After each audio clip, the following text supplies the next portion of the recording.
Move that out of the way.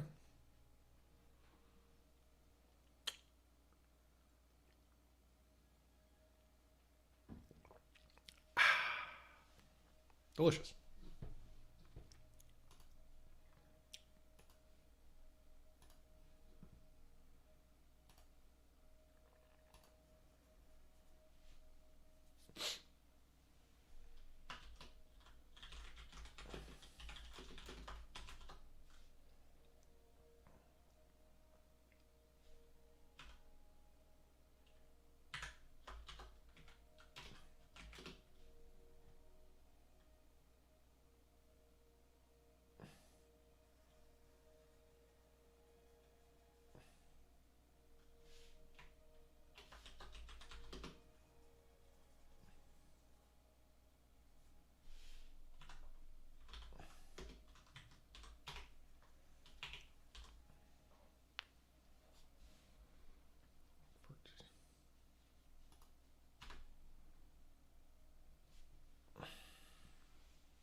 Oh shoot, I forgot to do my I wonder if the tape will work. Keep forgetting to grab the whatchamacallits.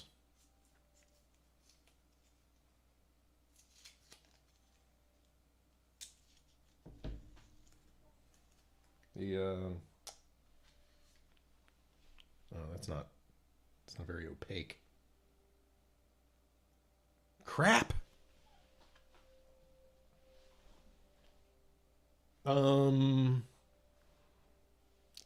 Yeah, God, I can't be live for like 2 minutes without being dabbed on. By the way, I had to like do all my settings from scratch, so let me know if anything's like, particularly sound wise, let me know if anything's screwed up sound wise. I forgot to grab my post. I'll be right back. I gotta grab my post-it notes.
Only on the left? All right, cool. I can fix that.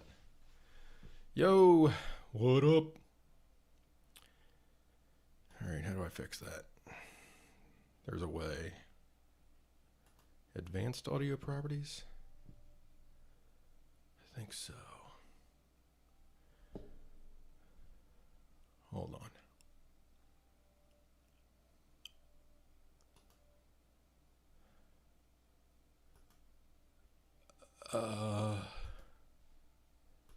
How's that? Is that fixed it? Let me know if that's better. I think I got it.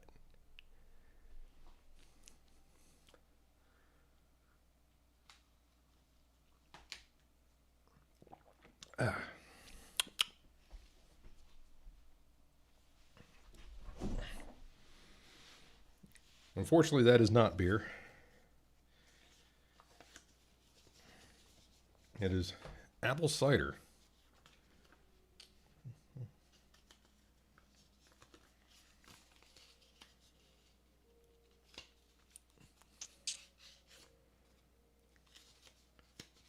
And I have no idea if you guys can actually... I have no idea if you guys can hear the Oblivion BGM playing in the background.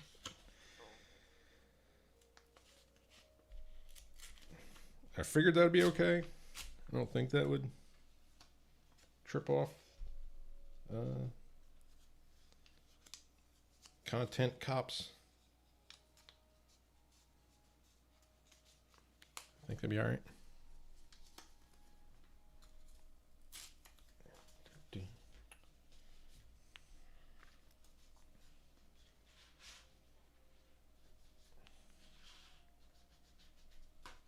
Just covering dialogue. Because it would just be confusing, distracting, and make no sense at this point. So.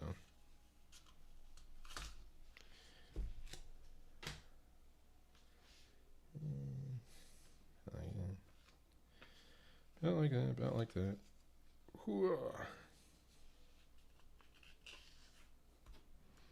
So I spent the entire afternoon and into the evening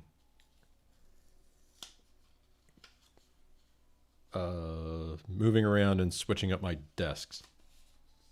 Speaking of distractions, how's it going? What up, Lou? It feels more like I'm looking at the chat now, which was something I was really trying to fix. Let's just do that one in half.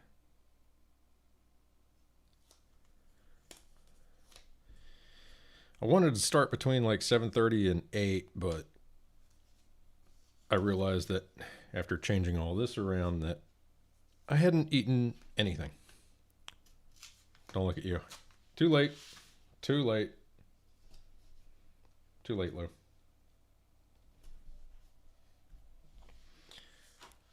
Oh, boy. Look at all this dialogue. Ugh.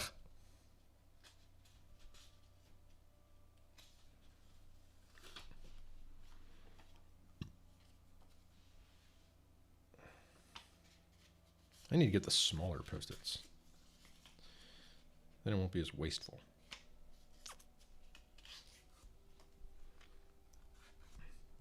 I'm surprised this table's holding everything up. I've got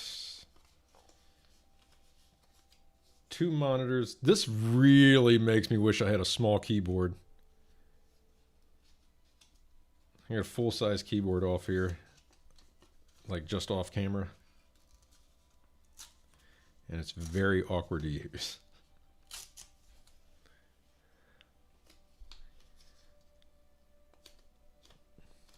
But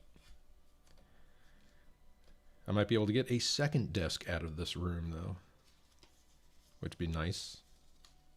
These things just devour a room.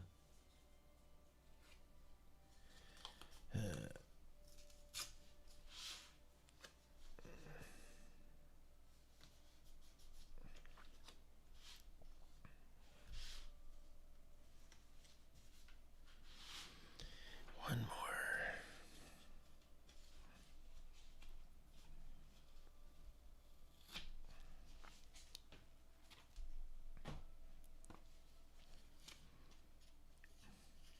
I don't think I'm going to have to move the heater in here tonight. I don't think it's going to get that cold. It might get that cold.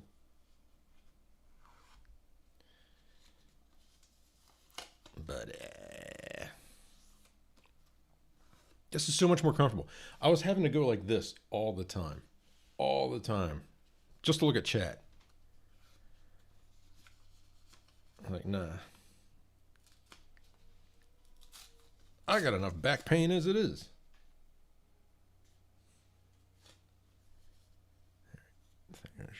Not like that.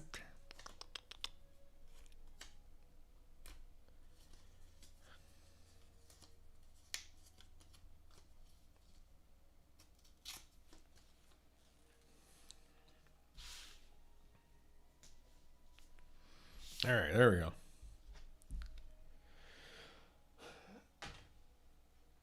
A little more apple.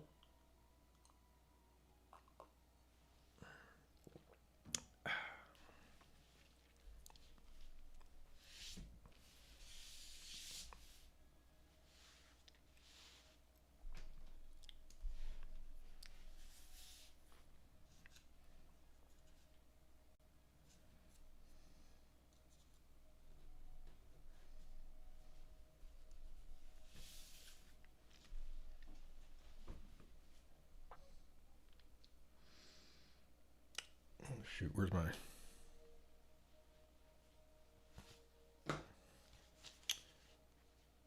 I love creating characters from scratch on the fly because I forgot to actually design them.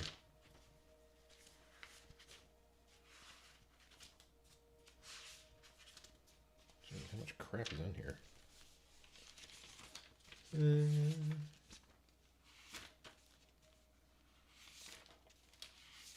Not you. Not you.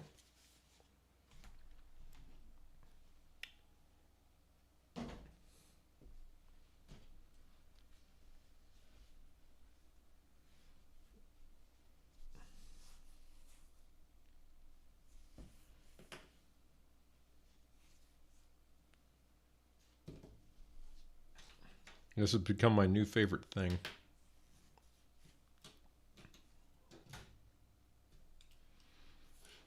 It's just an eraser pen, but it's by far the best one I've ever used.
And I'm hoping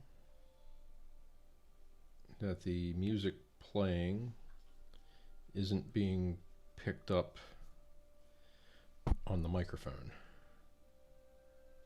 I hope you're not getting an echo. Let me know if you are, because I was hoping to be able to stream without having to wear headphones, which is probably the most irritating part.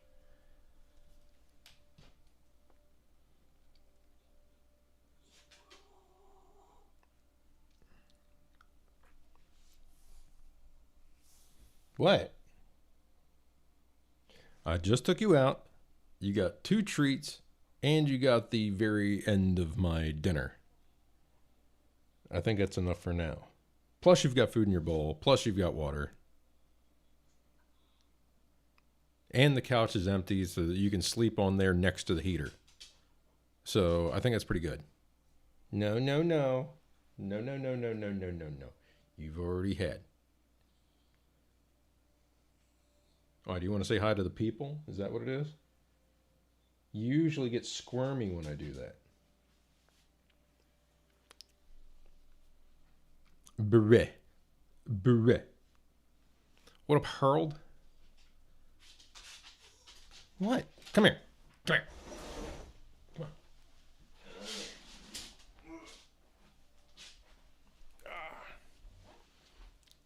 He's still kicking. Anything you want to say?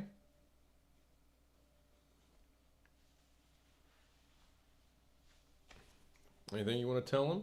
Hmm?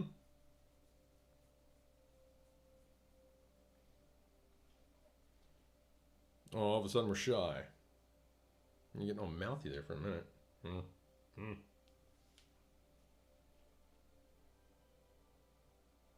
They're right up there. You know, look at the blue light.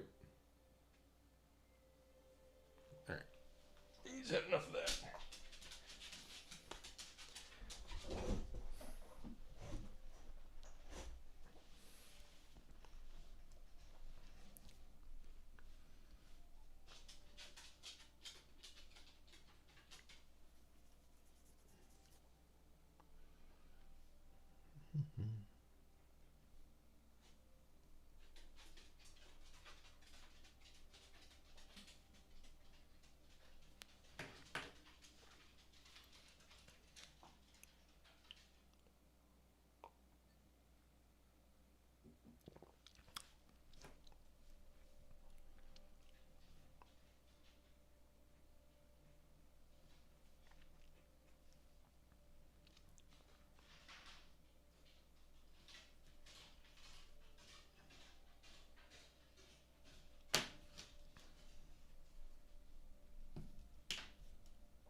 I've been trying to make it a point to draw hands more.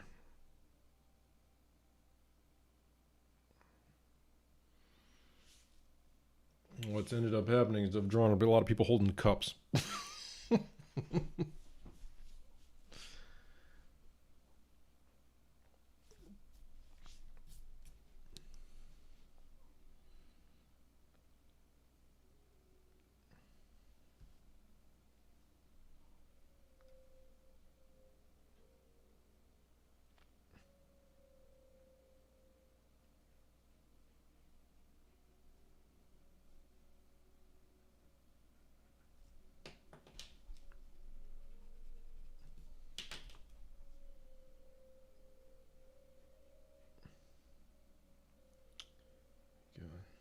I have not spent a lot of time drawing dudes.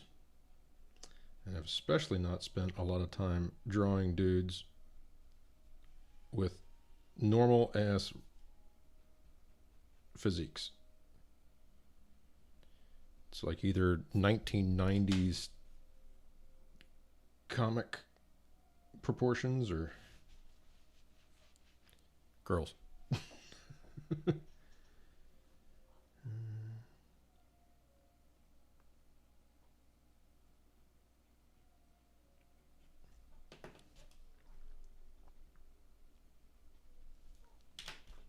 Hey yo.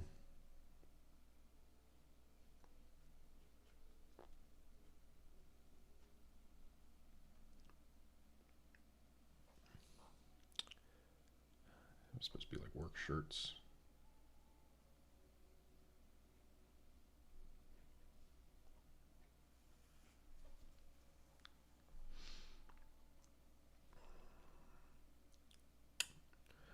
Normal is outdated.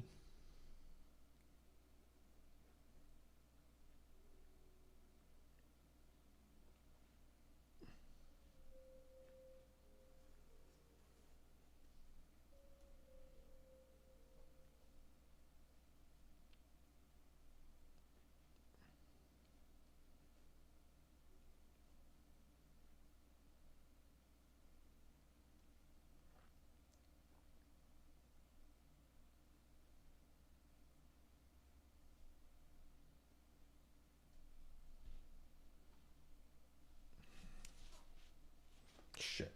I always forget. All right.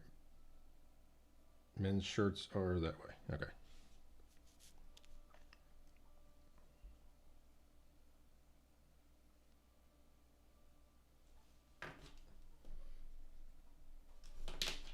Every time I draw button-down shirts, I have that thing of like, oh shit.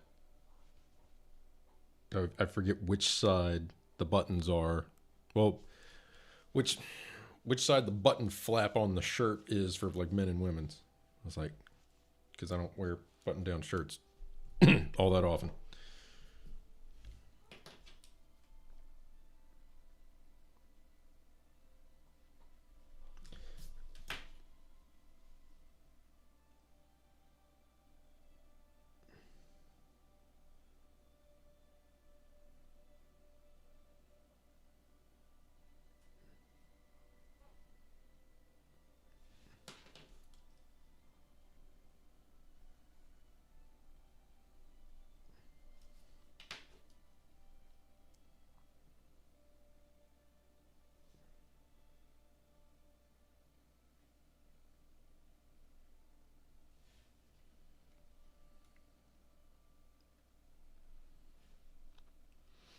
I'm used to wearing men's button-down flannel. I get confused the moment I put on a woman's shirt. Wait, what the?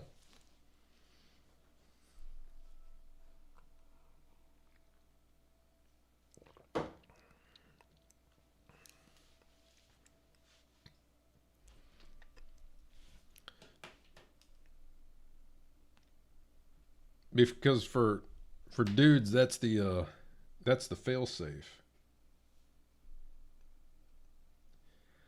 If you pick up a button-down shirt with like a pattern or a color combo that's maybe a a little on the fancy side, and somebody's going to give you grief about it, you go, hey, hey, hey, the buttons are on the correct side.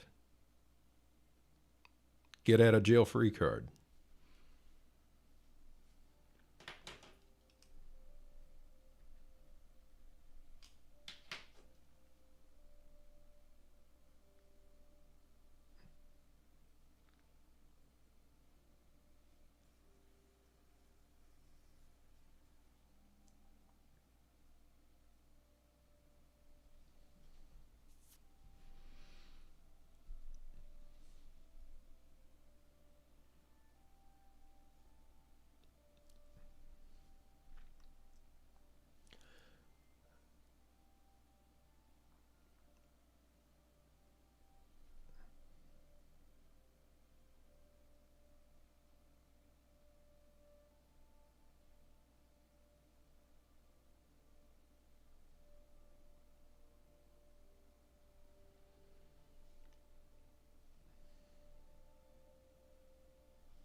Be right about just under.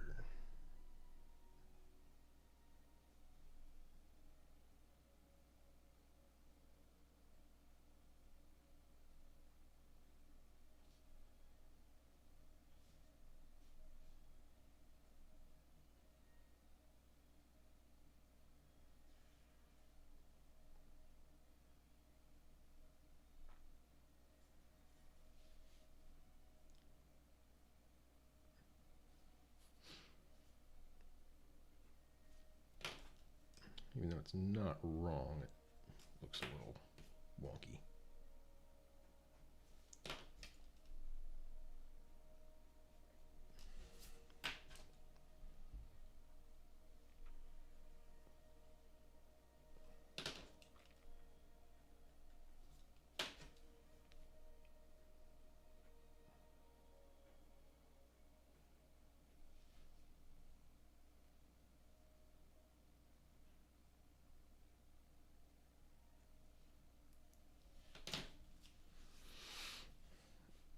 Yo, what up? Sup, party?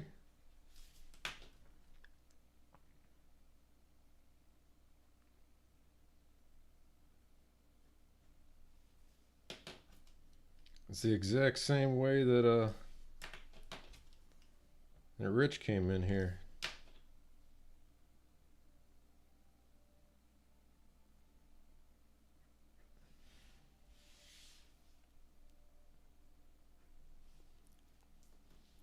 come to associate my own name with fart so much I didn't understand what your message meant at all.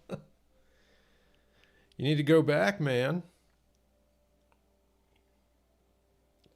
You keep using those aliases. You keep confusing people. Now to the point where you're starting to play yourself. It is too late for you now. It's never too late. It's never too late. Stand up and proclaim, my name is Party Barge with 2 hard R's. And they'll never forget it.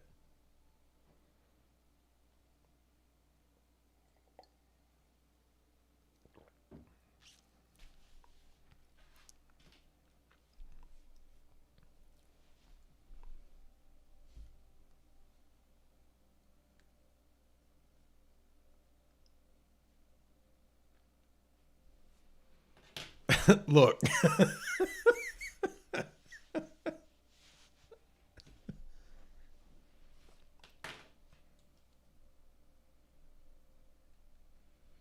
We've actually managed to make Lou look away from laughing at Southern Floridians and saying you're living in the wrong part.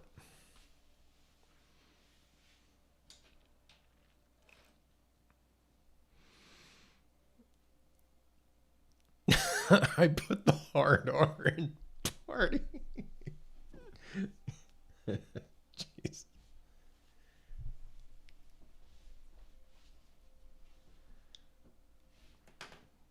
This side's working, but that one's not. Let's see.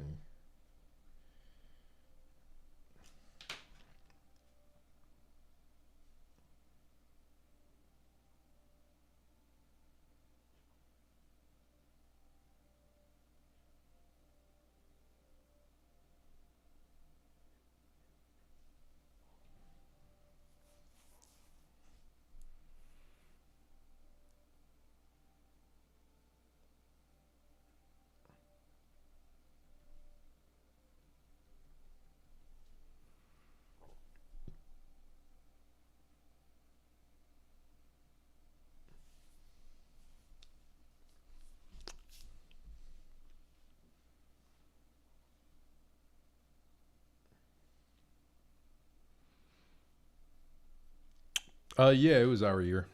What did we have? I mean, we're blue as blue can be. We did get the, let's see. Blue governor. I forget on the senators. I forget. I know probably the one most newsworthy part of it is that we question 4 went through, and question 4 was the cannabis legalization. So that'll go into effect this July, this coming July. It's like, oh wow, 9 months from now.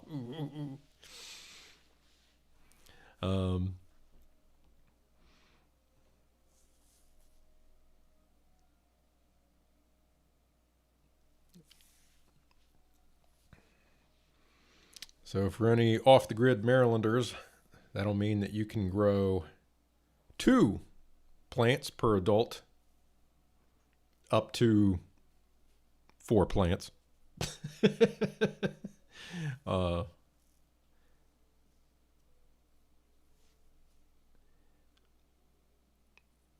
And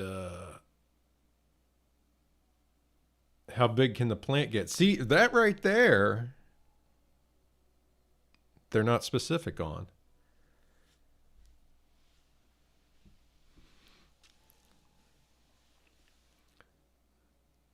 I wonder how big one plant can get. How packed full of buds one plant can get. As big as a redwood.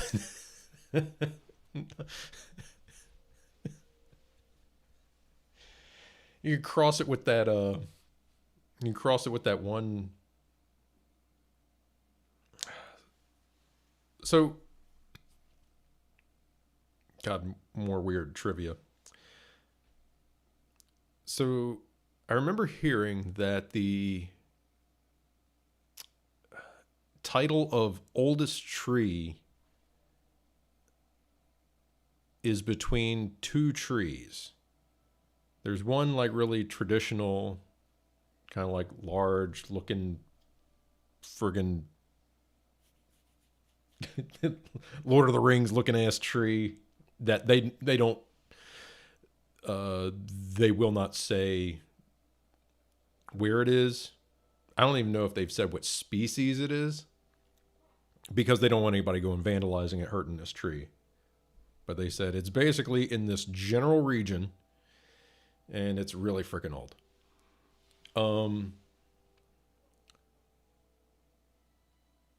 The other one, they said the reason we can't, it's even hard to say like which one because the other one,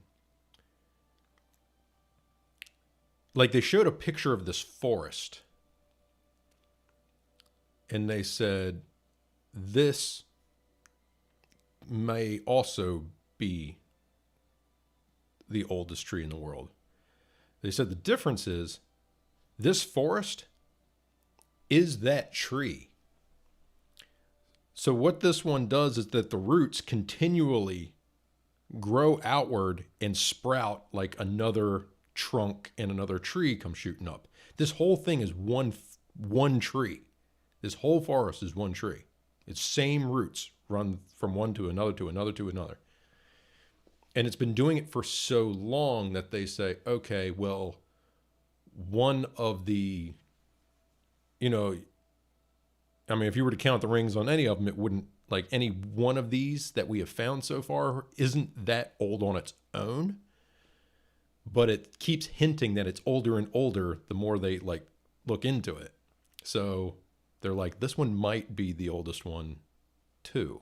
So they're not really sure. Like I said, that one's almost impossible to like truly isolate down to the oldest part of the root network. So it's one of the two. But if you were to take that, it's like, oh, okay, well, it's this continually growing system of roots. It's just like, isn't that one cannabis plant? Can it be done? Is this what GMOs are really about?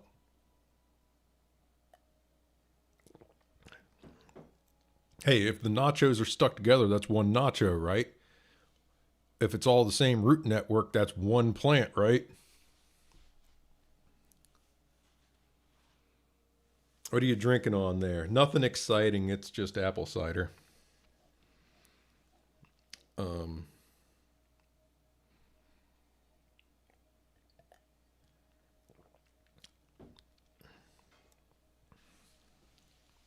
That's kind of exciting. It's cloudy. I like cloudy.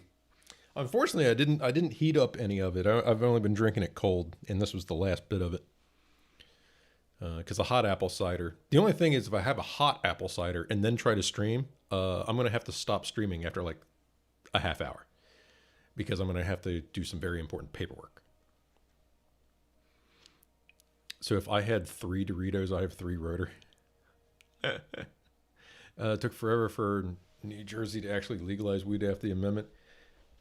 Like, so what they've said is that, because I think Maryland went ahead and wrote up a pretty complete bill first. It'll be like technically legal July 1st, up to this much. I forget what they said. The amount. I remember the plant part, because to me that's more interesting. They said, but don't expect to be able to go out and buy in a legitimate way for like probably another year, as they hash out everything with licensing and dispensaries and blah blah blah blah blah blah. Because the weird thing with me, hash. So the weird thing with me is that I inhaling does almost nothing for me. I'll get like the sore lungs. I'll get the cotton mouth. But it really doesn't hit me anytime I've smoked it. It just, I don't know why. I've been hot boxed for an hour and I'm just like, it doesn't really, whatever.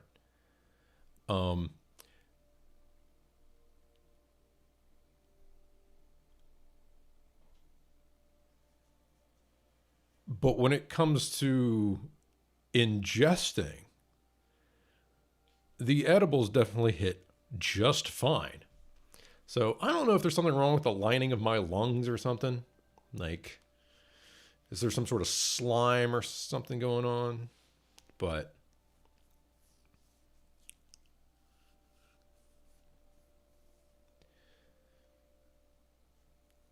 so they get shut. Yeah. Could be the strain. I mean, it's been a lot of different stuff. It's been, because I've got one friend who's like bound and determined that he's just like, I'm going to get you. I'm just like, dude, just give me a gummy. I don't like, we're wasting so much money on this fruitless, freaking pointless endeavor. It's like, save it for yourself. It does something for you. Just give me those little Swedish fish squares so I can just melt into the couch. And then I don't have to smell like it everywhere we go. That's another plus. I like the efficiency.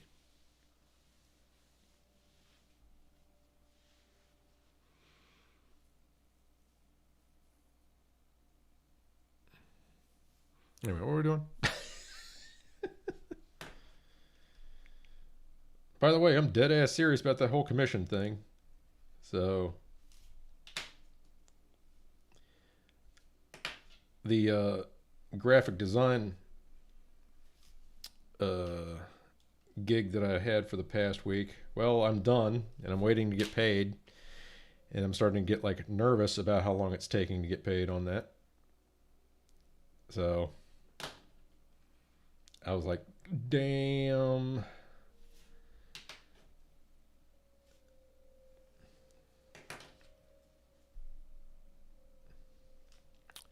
Every little bit helps.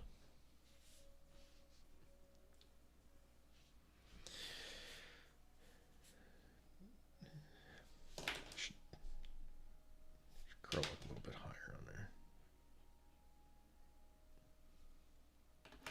No, it would flare out more.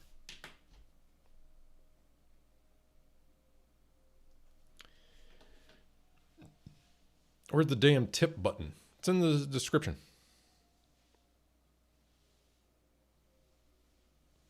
Below the video.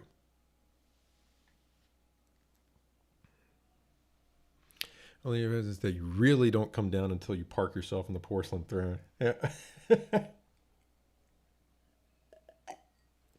I spent a weekend in a state.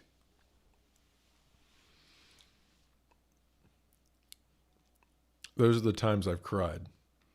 So my first, so the worst thing that could have possibly happened to me when it came to the whole edible thing happened. So I had the the first edible I ever had. I guess, you know, when you mix up a batch of something, because I think it was chocolate.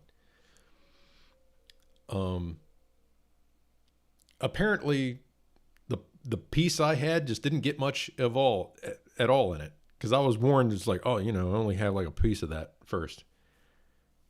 I don't know, I was feeling brave. I ate the whole thing and felt nothing at all.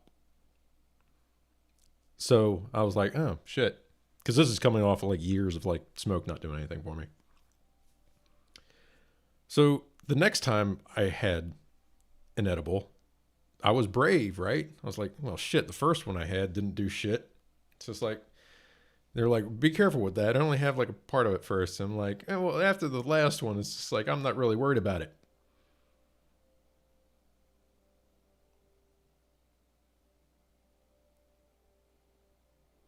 All right, you remember when?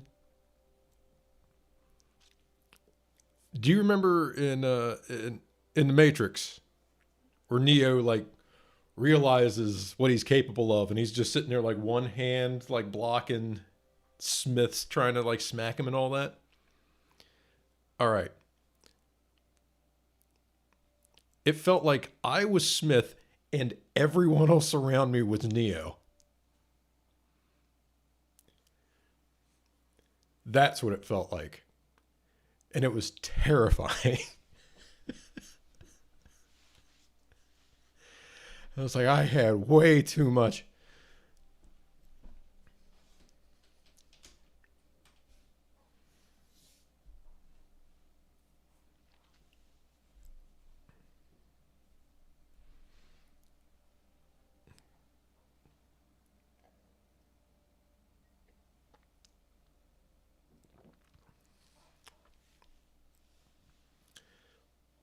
Whew. But then again, I hadn't like really touched stuff in quite a while.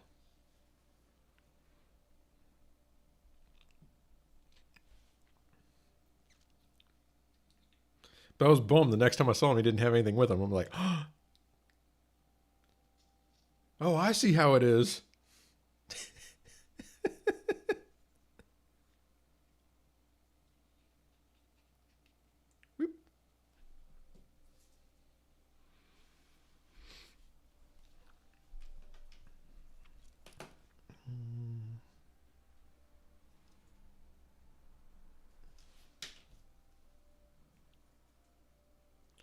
But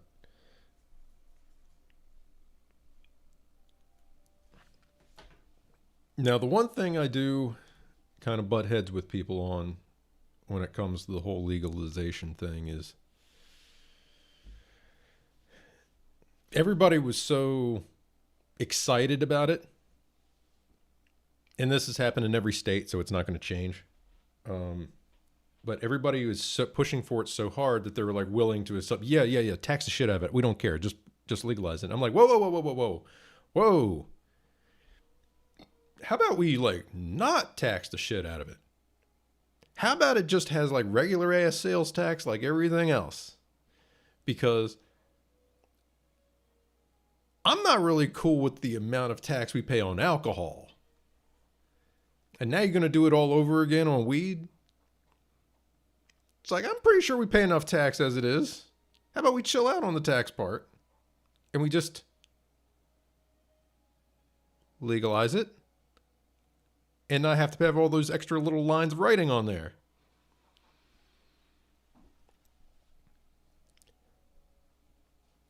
I mean, damn.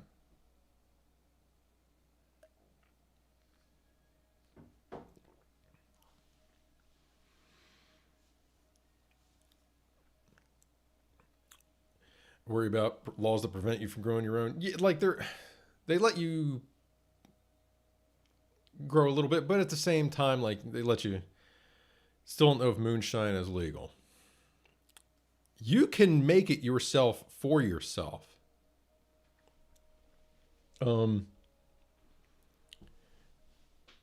It's kind of like the same.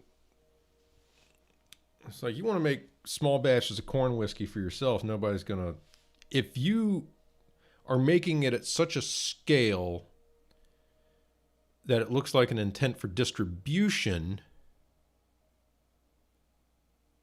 then you're entering into another realm.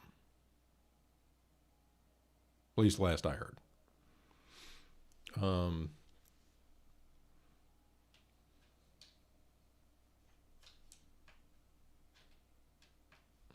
Because you can make wine, you can make beer.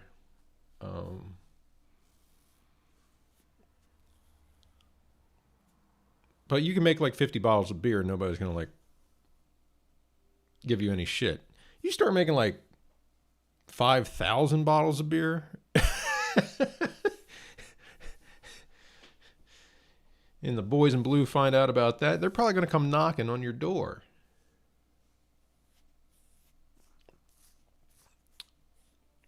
Yeah, some of that, because there's like a certain pride that goes into Southerners when it comes to the potency of their fucking corn whiskey. And you know what? Drinkability is a real thing. If I can't take a sip of it and then say my name, there's too much alcohol in it. The story of the shine. Because it kind of bugs me when I see legal moonshine in stores. If it's legal, it's not moonshine.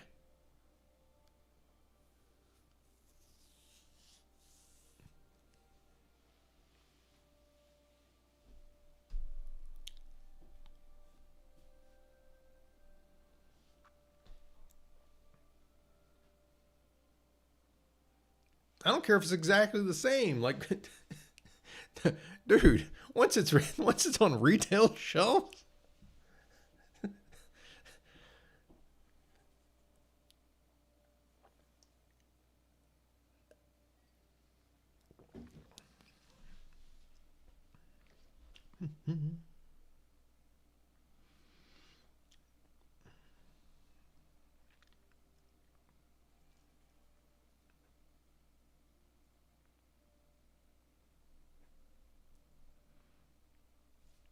no, it wouldn't be that much of an angle.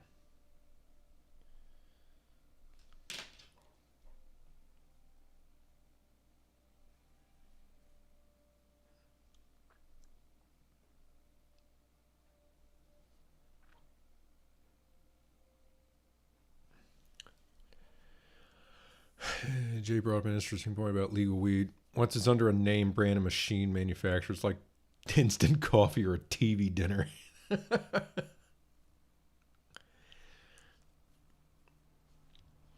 Yeah, because what do you think corporate America is going to end up doing to weed in the next few decades? They're going to Walmartify it to death.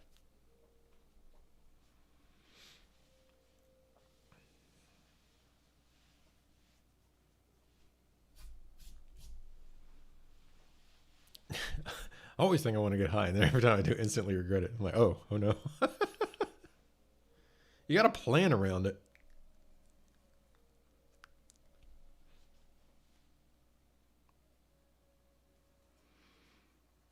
The same thing when I get in.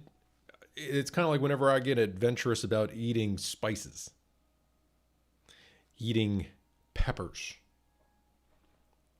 I have to plan around it. It's like, okay, I can have this habanero cheddar here, as long as I'm going to be home tomorrow. I can have this entire bag of hot Cheetos, as long as I'll be home tomorrow.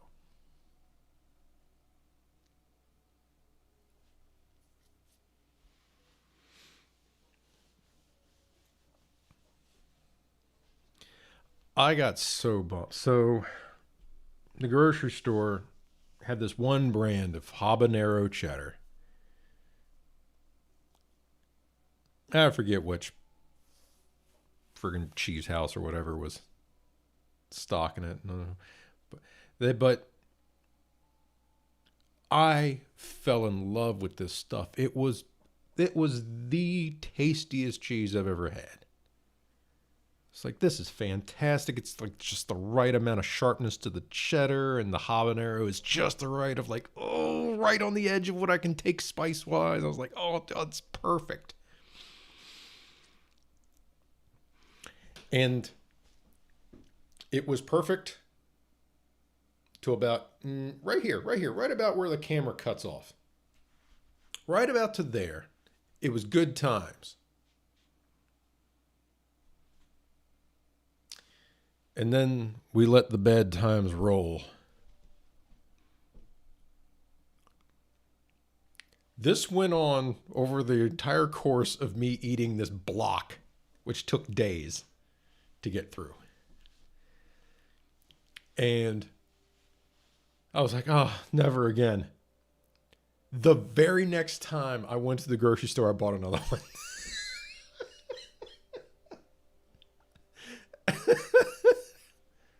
I missed ghost pepper Chex Mix so bad. I haven't messed around with ghost pepper. All I can tell you is that I know for a fact habanero is basically as far as I want to push it. It's at the ragged edge of me enjoying hot pepper. And like I said, I can only enjoy it halfway, right? It's followed by misery. So it's there's really no reason to go further than that. Like when it came to peppers, I never really had that frat boy mentality of like, oh no, I can totally no. I'm good. I'm good. I bet you won't. You right. I won't. Find another sucker.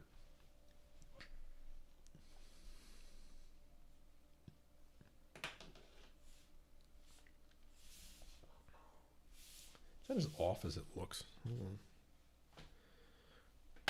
Where's my goddamn T-square?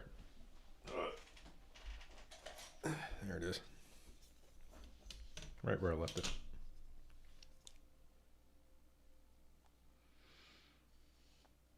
Ugh, yeah, it is off a bit.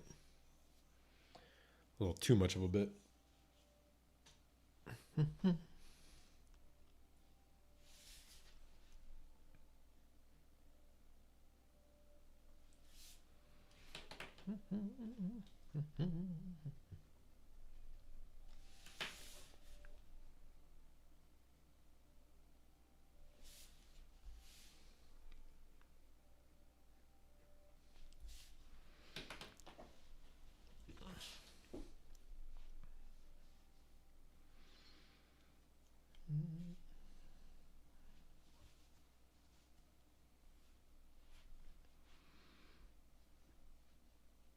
I really gotta get a move on with this stinking comic. It's page 6. Ugh.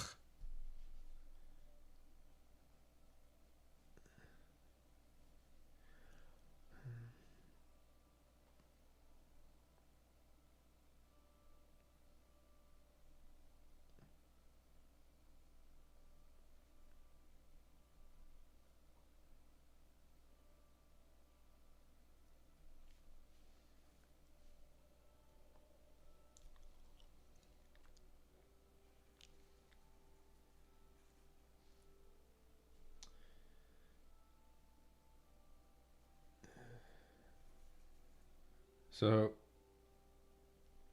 YouTube keeps trapping me in the shorts vortex. I don't even mean to. I don't even really want to. But I can tell you this, I can see how people get like TikTok addicted. Not so much with the quality of the content, but just the ease of, oh, that one sucks. What's the next one like?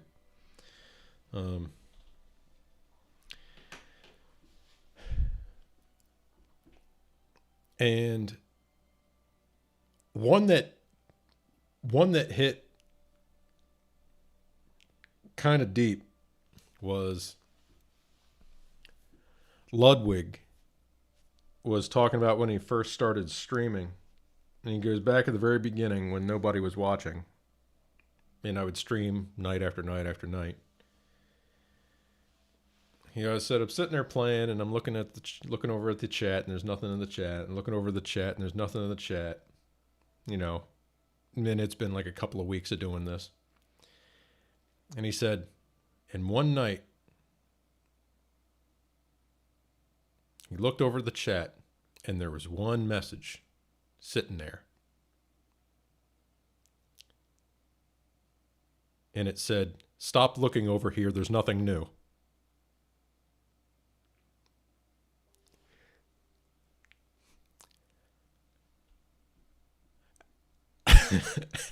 And he said that hurt more than anything else anyone had ever said in one of his streams.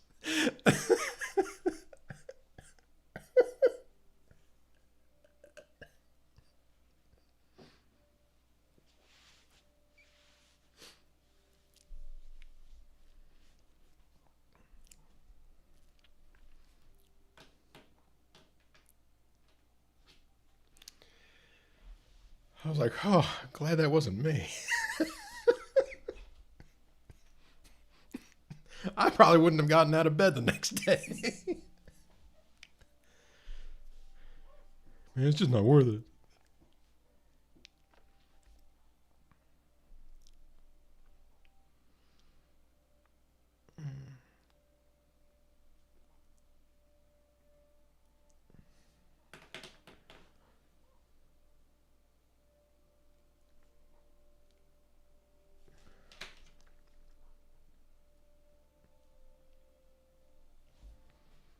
Yeah, that's about right.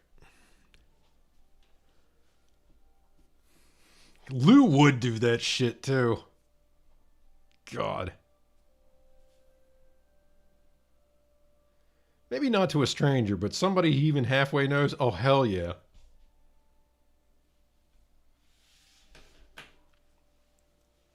Of course I would.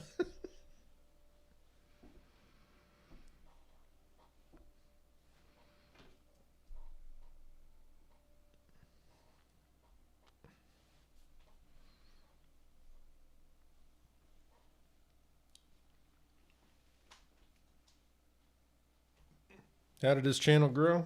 He just kept at it. Plus, there was basically with all of these, there is a golden time to come up. You thought I was done dabbing. God damn it. God damn it.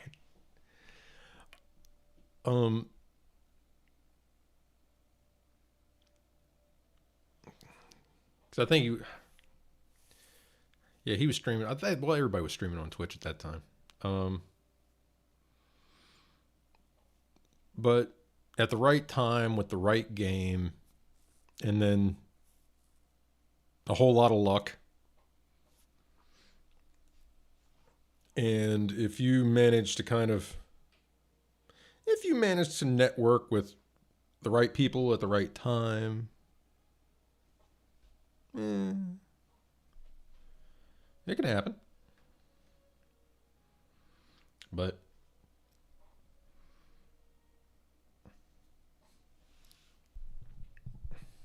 I've just been witnessing an exodus from Twitch.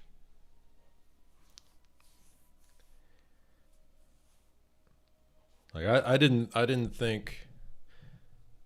I think when they took away the carrot of 70-30 revenue split for when you get to the very top,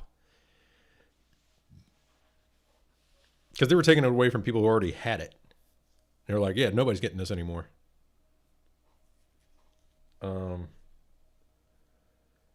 It's brutal.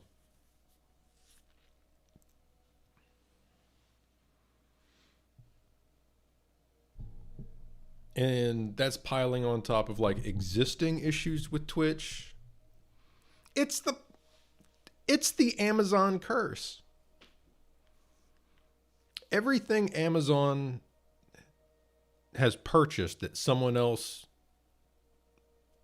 created and built up, they just try to like milk it and then put very little development into it.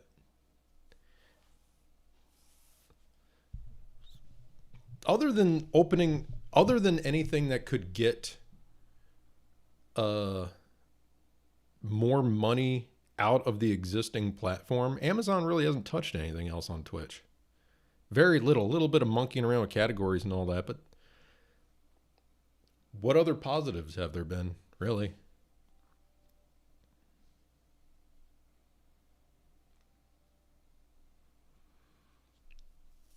Because it's next to impossible to grow on Twitch by just doing Twitch.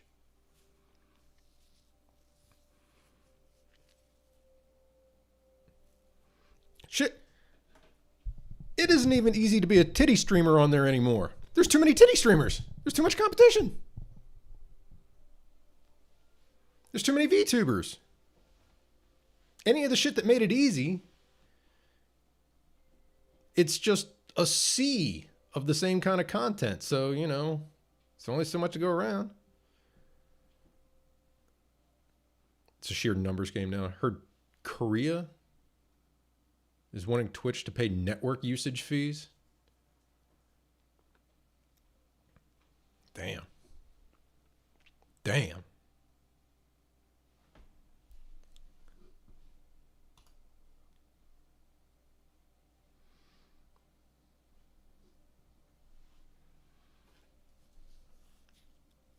Is that where they host most of their servers, or is it just everybody in Korea devouring bandwidth by watching live streams? I imagine they wouldn't run their like servers out of Korea. I mean, they shouldn't.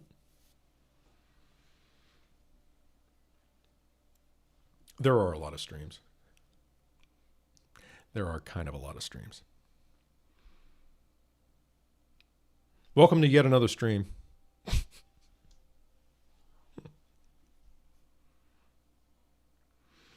gotta carve out a niche. Basically. Well, now that I've changed my entire workspace into a stream setup, instead of just, oh, here's my computer and some stuff over here, and here's where I work, and I'll drag a webcam over here. Yeah, this is this is literally just a stream setup on my drawing table now. So I guess I'm going to keep at this for a bit.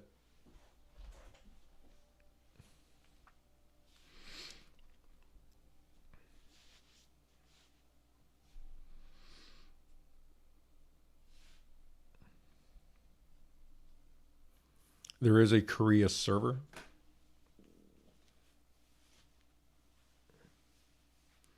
I mean, I'd figured they would host most of it on AWS, right? Which, I think they've got that all over the world.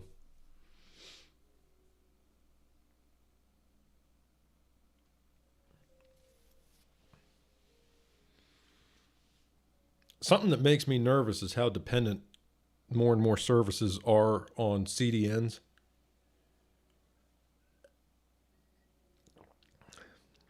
It's like, wow, literally CD's nuts. Which is how it feels like anytime one of them has downtime. CDN, Content Distribution Network.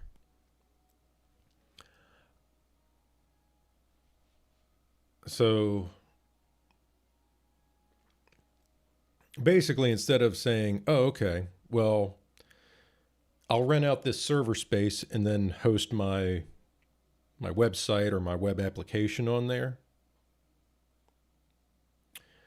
I'll host it on the CDN instead. And a CDN kind of like, it's like a cluster of, it's supposed to be, one of the main selling points of it is that, okay, here's your data.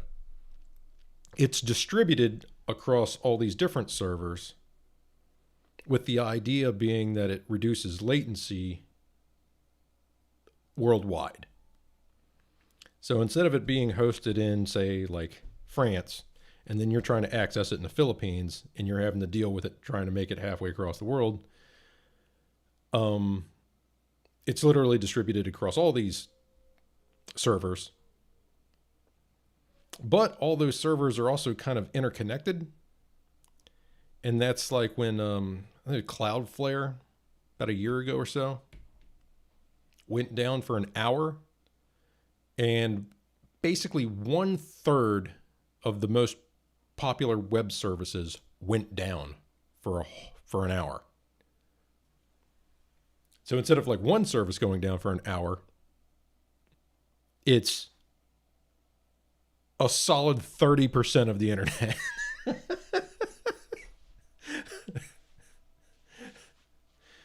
Because it's all been basically centralized.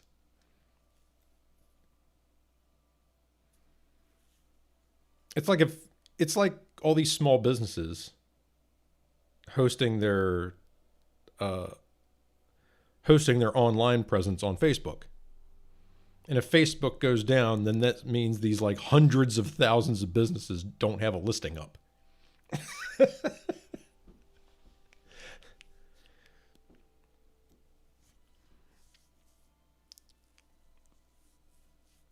And I just don't like that thing of like, oh, okay, so if this fails, if this server fails, okay, here's like a small handful of services that are down. But when you collect all of these in one basket and then like there's a hole in the basket, that's a lot. Like down detector's just shitting its pants at that point, right? Little red line graphs just plummeting over the entire front page.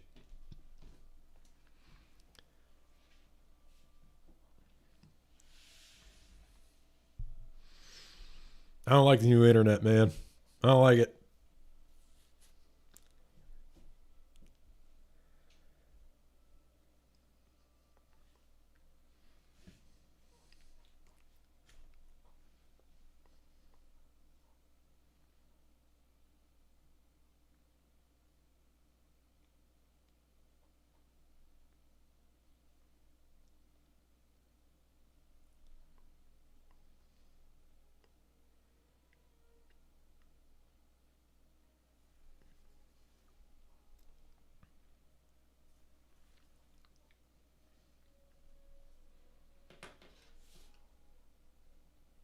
A little sleepier, a little sleepier.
I've never even played Oblivion.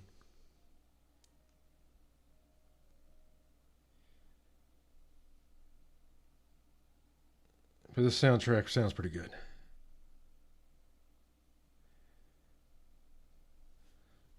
So I never played anything from this company from their heyday.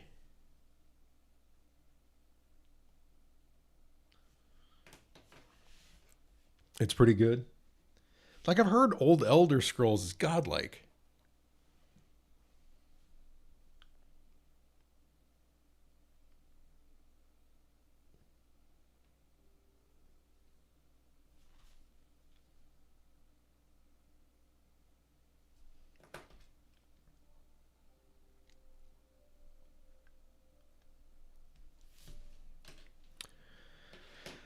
Apparently I've got it too low. I've got a soundtrack. Well, at least something like the ambient music playing in the background here. I don't know how loud I can do it without it being picked up on the mic.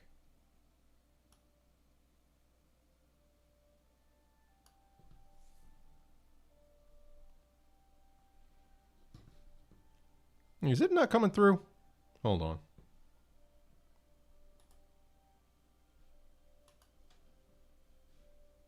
Should be.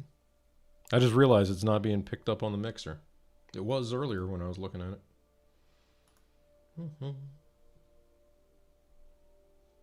Oh, I bet I know what it is. I think it's an OBS. I bet it went back to its default audio device. No, it's where it's supposed to be.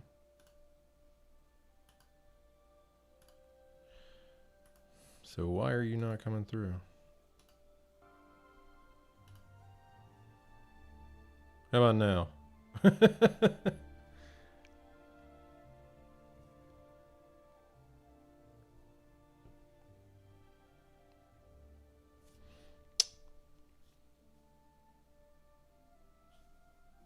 Very faintly, yes. I see.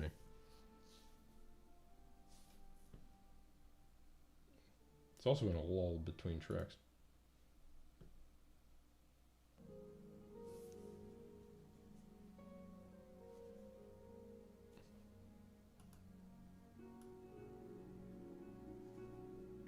Yeah, maybe that works.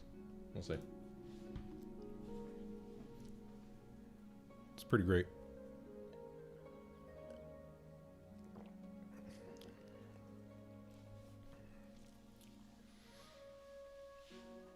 Cool. I was just paranoid about being picked up on the microphone. But I've got like the PC speaker kind of like facing away, so maybe it's all right. I could definitely deal with a little bit of sound deadening in here. I know there's echo.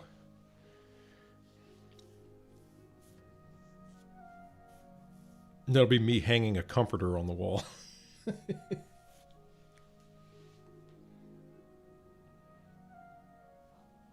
As long as mic settings are right. So you came in after I was explaining my my setup. So I changed everything in the room when it came to this, well, except where my drawing table is. But basically, I emptied off my actual computer desk and just put monitor here, monitor here. I turned this one up on its end, so it's like portrait.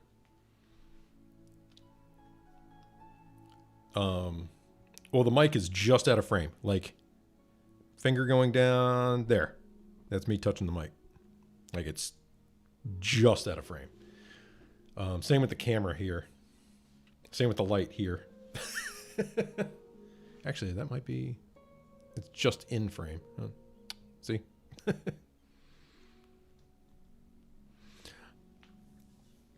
But I was like, well, this drawing table's big enough. I could probably put everything else on here. But I'm not even using half this monitor here because I've got OBS in the top part and I'm seeing enough of the chat. I don't need to see like an hour and a half worth of chat.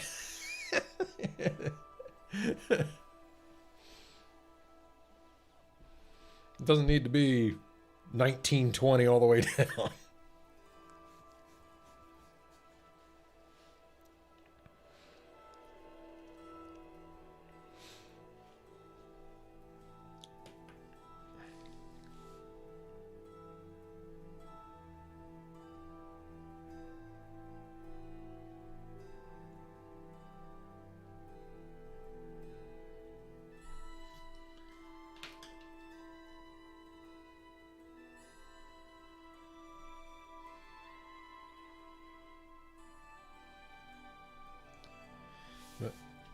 I kind of regret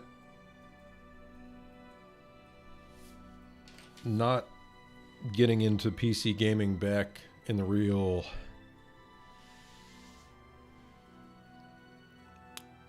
Damn. Where the hell does that emote come from? Harold's bringing out the weird stuff.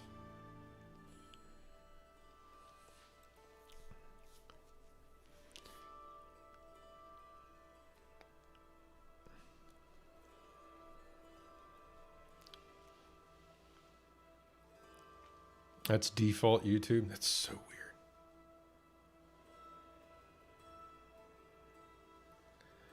All like COVID related or something. I got no idea. I got no idea.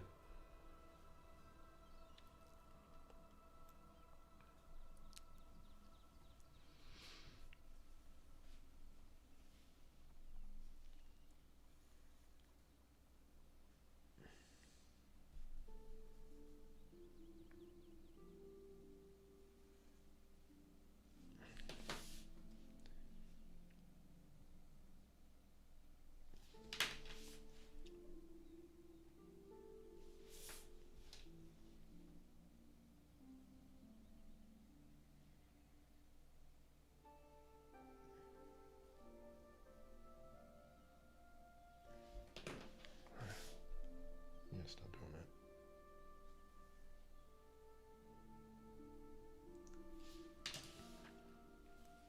that. Peppa Pig. This cat has COVID. Box cats have COVID.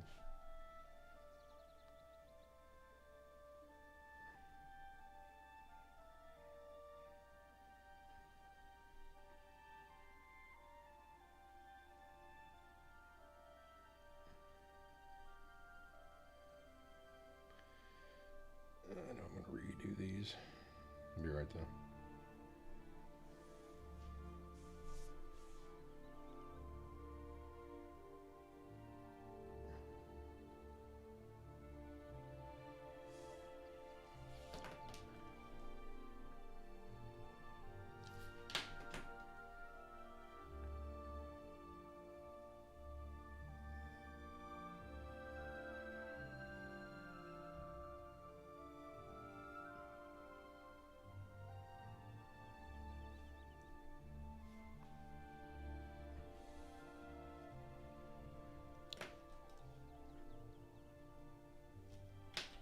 But yeah, man, I should have been doing PC gaming back in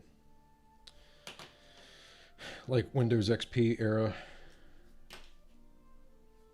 Yeah, I really felt like I missed out on something.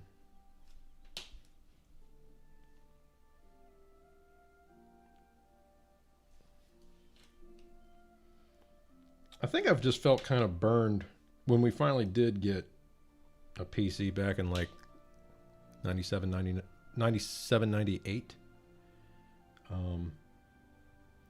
Ran into all kinds of like weird incompatibility issues with the couple of games that I did pick up at the time. Like I picked up Tomb Raider, but I couldn't get the sound to work, and there's like kind of shitty frame rate. And I'm like, this is supposed to be a new computer. What the hell?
Peppa Pig. Oh, jeez. Okay. All right. All right.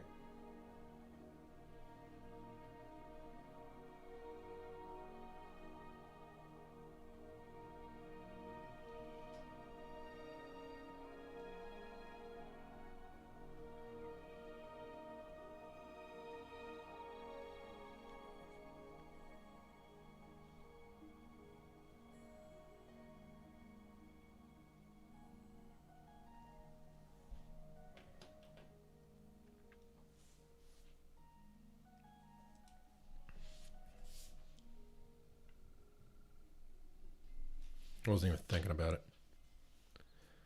Is this Skyrim soundtrack? This is Oblivion.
Yeah, well, who cares anyway?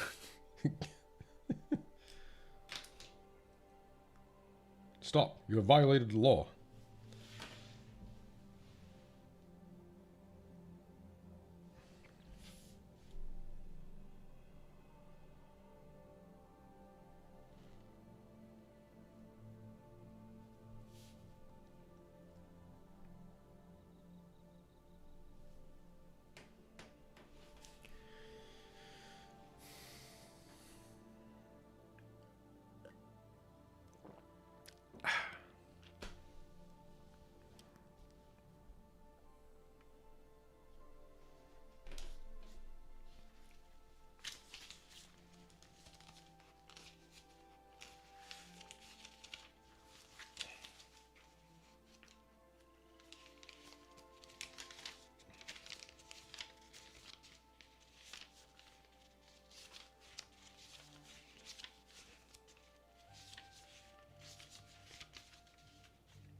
Jeez. My sketchbooks are full of nothing but garbage. I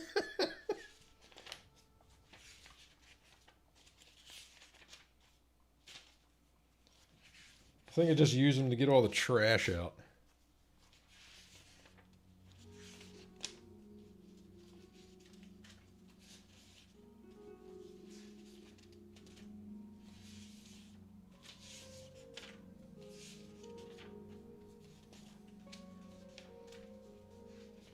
I'm gonna test Party's memory here for a second.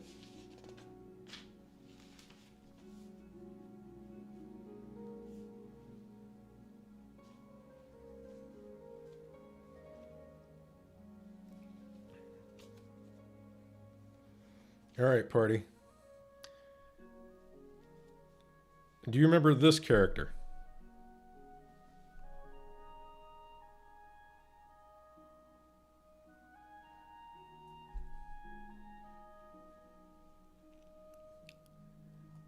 Because she became her.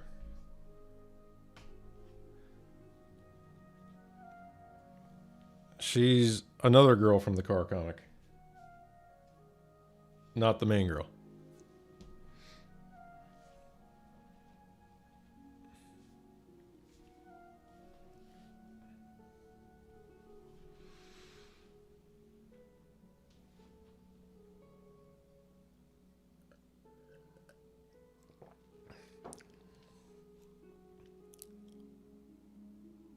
Dory-inspired friend.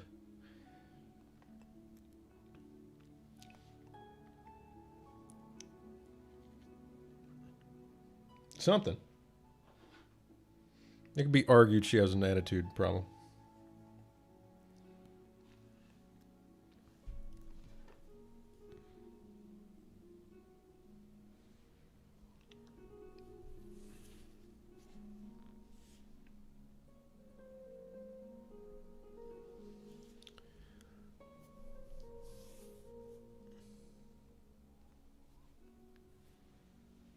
So now she doesn't? No, this is just her being in a good mood.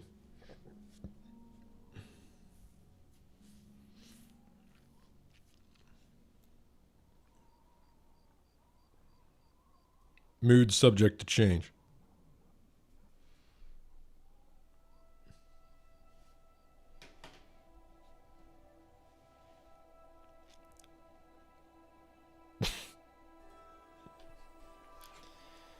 All right.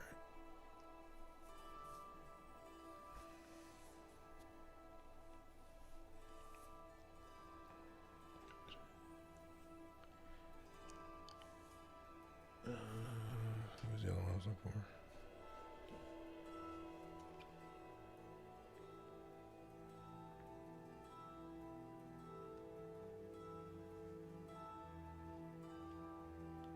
No, we already had that open. Doo-doo. Ah, yeah, that was what it was.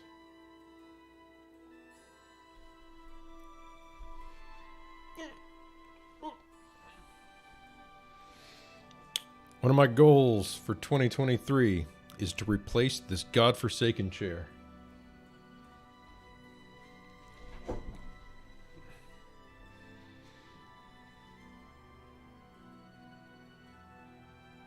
It's literally a kitchen chair. And I'm talking like a kitchen chair from the 60s.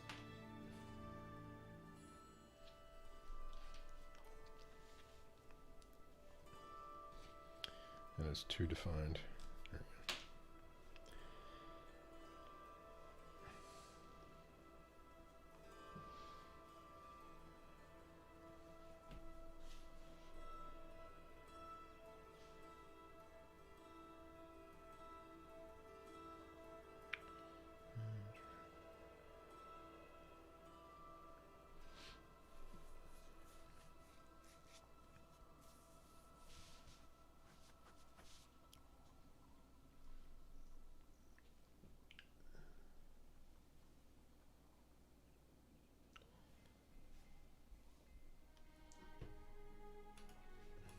It'd be better if I just opened it up on the desktop.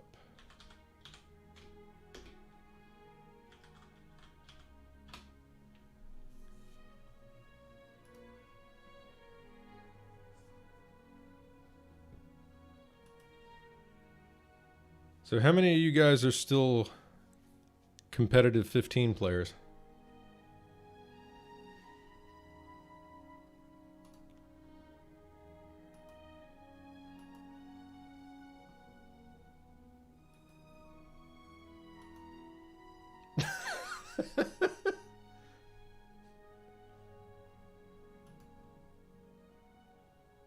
Good joke.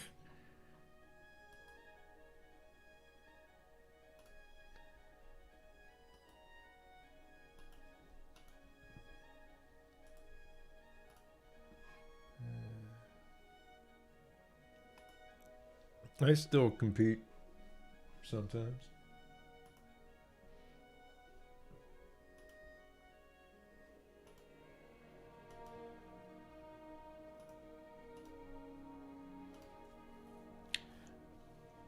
It depends on my mood.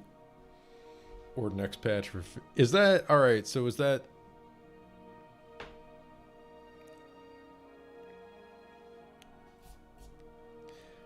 So is the state of the game the issue?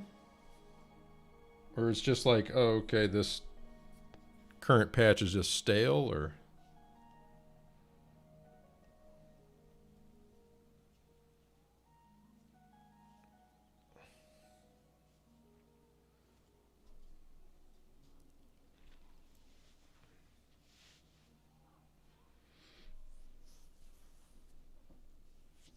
Because I think I've bummed DZ out by basically saying, it's like, hey, sorry, man, the rivalry's pretty much toast.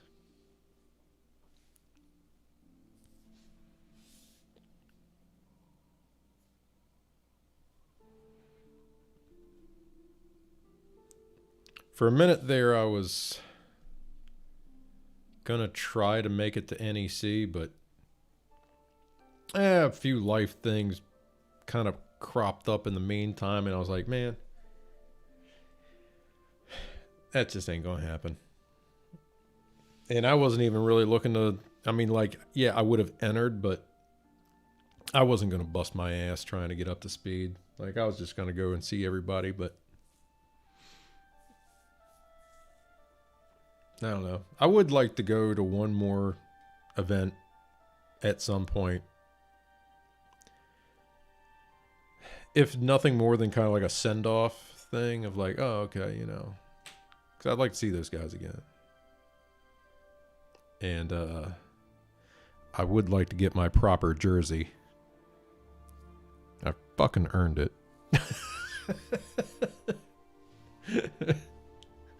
That's my trophy, man.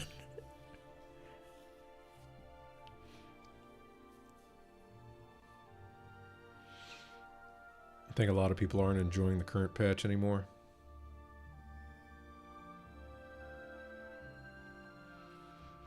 I'd put it on one more time. If I go there and they're like, oh, here's your jersey, because I think they made me one. And I just haven't been at anything to collect it. So.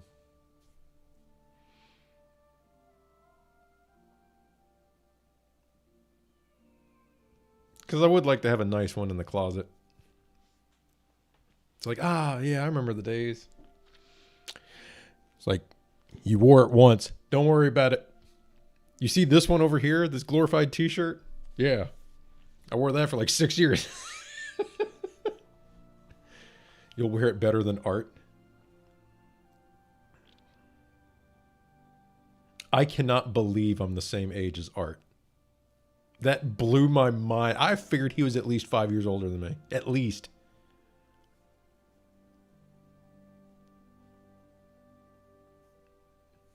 I learned that and I went, ugh.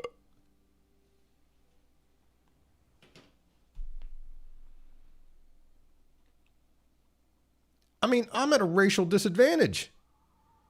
And I still look younger. He must really not be taking care of himself.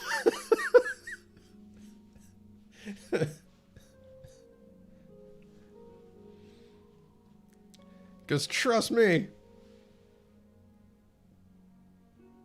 I ain't on no Instagram model diet and exercise routine.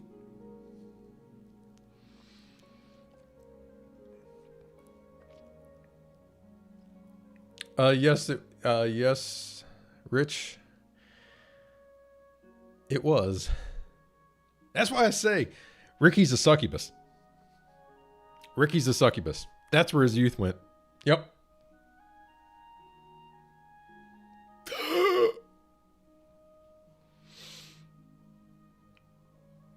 Hit him with the Shang Tsung, baby.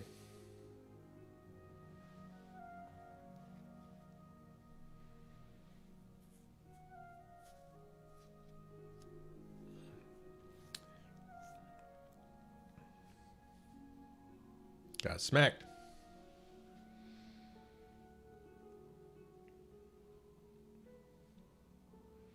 Hit him with that Dark Stalker's Lilith action, you know what I mean?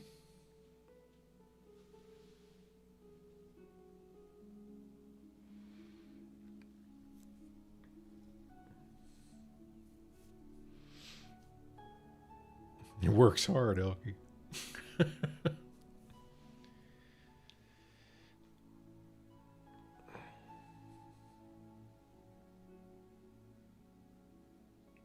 Was Art hell on smoking cigarettes? I mean, I'm used to seeing him baked as fuck, but I didn't know if he was a chain smoker. I mean, if that's the case, I could see it. And I think he drinks pretty good too, doesn't he?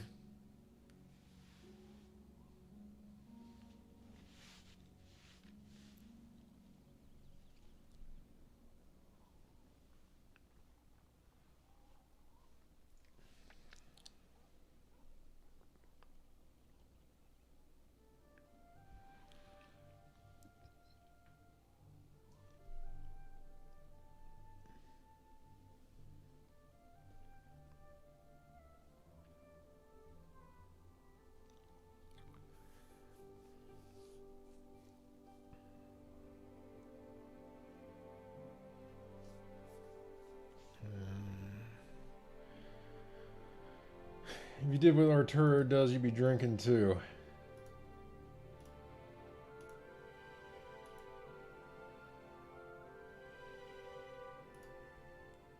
It's...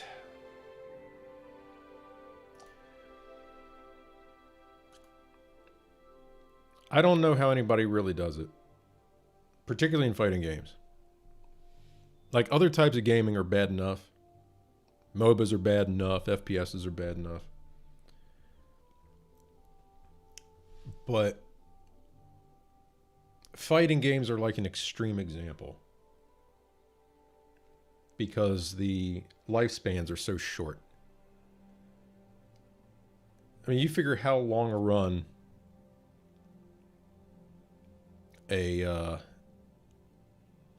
like, if you learn CSGO and you're really good at CSGO, how long does that last you?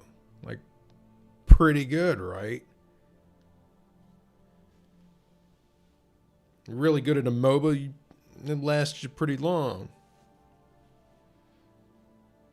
Dude, you get a couple of months out of a patch, then the meta turns upside down, and it turns out whatever you're good at ain't worth shit no more. So unless you're a god, right? But how many of those can there be in one? How many gods can fighting games support? Yeah. But for every tournament champ, like Justin or Tokido or somebody who can, or Sonic, that can be good at multiple games. Because if you only got one game, and your performance basically depends on one meta, like the clock's ticking as soon as you get to the top. You're like,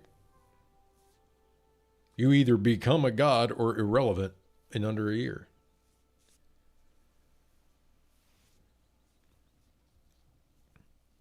And it's just because it's just the nature of, dude.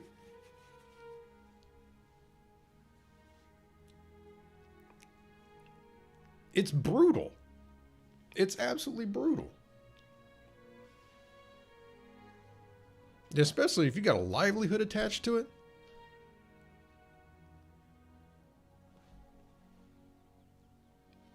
Hell, if just you can forget about the content. I mean, you can forget about the competitive thing. Like if you're just a content creator and a patch kills a game, it's like you didn't have that many people watching to begin with, brother. Like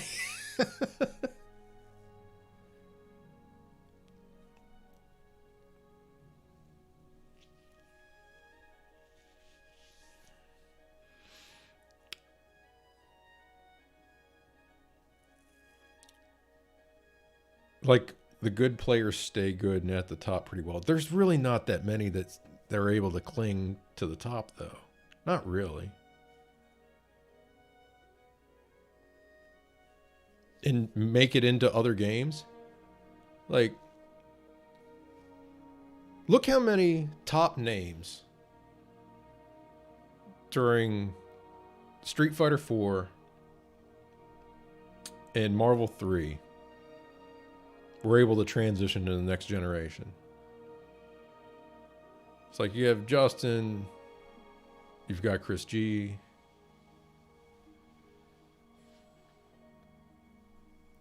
Where's Flocker?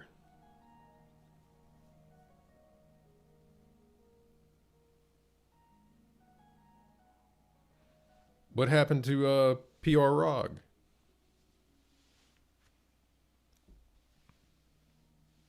People retire, new players coming out of the woodwork. Flocker is here. I've not, being a local hero, in what's game is he playing? I have not heard his name in like 5 years.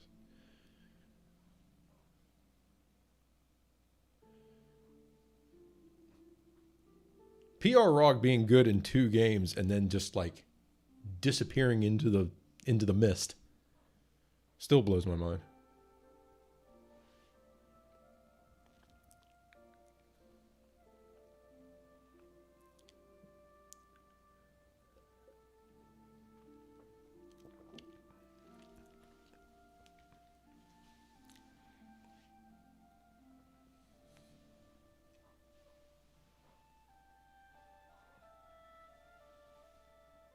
Ooh.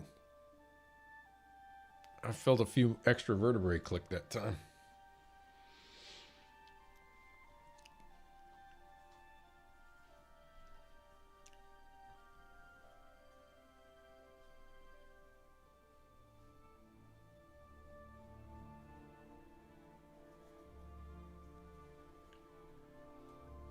That's right, I clicked on that for a reason.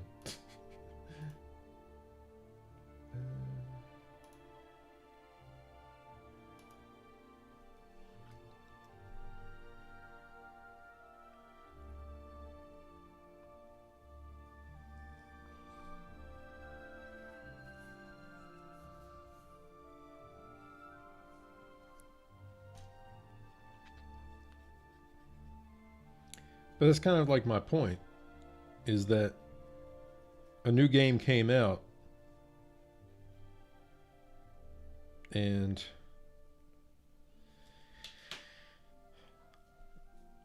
that's about it. SNK said they're open to system changes. We all huffing that hopium right now. I mean,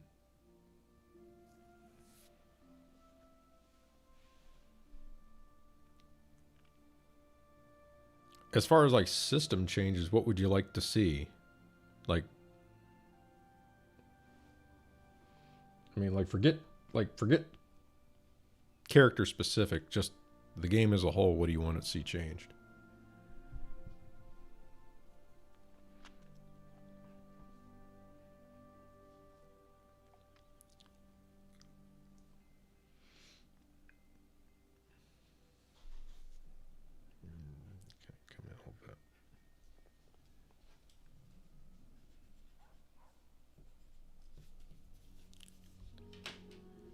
Wish it played a little faster.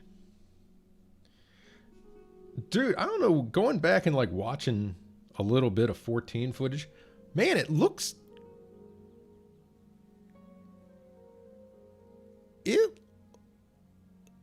a little quicker than I remember. Maybe it's just me getting old. I'm not old.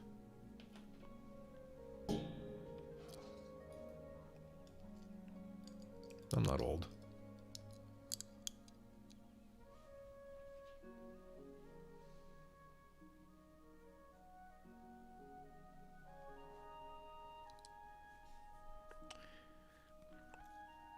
If right when you wake up you throw on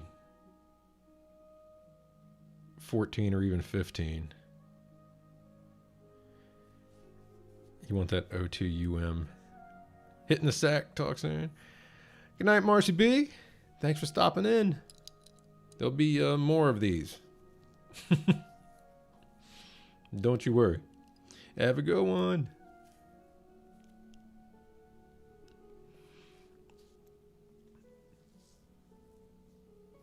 It looks like it's in fast forward.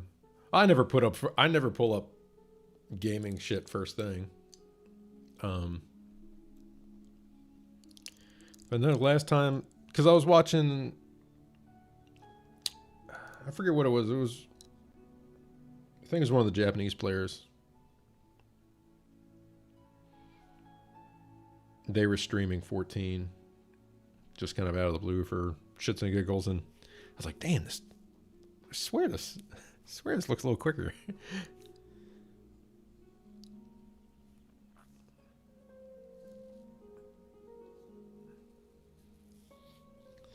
Or maybe that's just Mary, because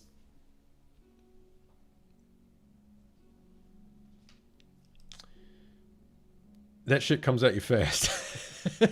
That 14 Mary shit comes at you fast. It's like, oh.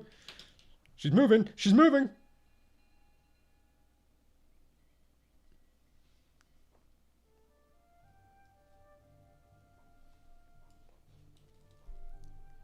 Smiley looked demonic.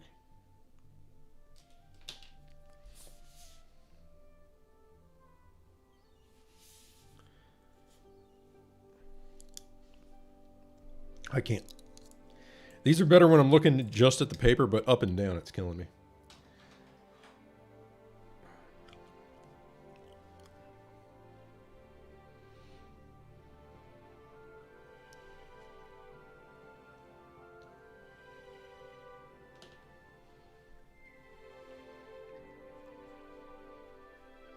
I can't really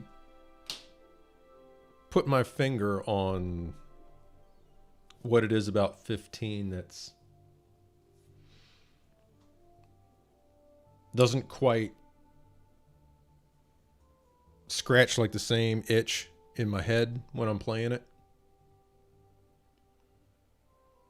I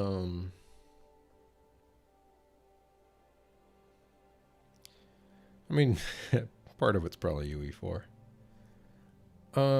I think it's just, other than UE4, it's ultimately like a more polished game in that it's like taking a lot of the rough edges off of stuff. And I'll be honest, and I know I'm not alone, and I know it's an old fart thing to say, but the fucked up part of games is what ends up really making them fun. And when they start taking off those rough edges, it just doesn't quite hit the same way. It doesn't have the same crack feel. I didn't feel that compulsion to keep playing the way I did with 14. Yeah, Breakers. Oh God, it's a good thing. It's a good thing I didn't get into Breakers until later, because that would have been, oh my God, I'd been mainlining that shit.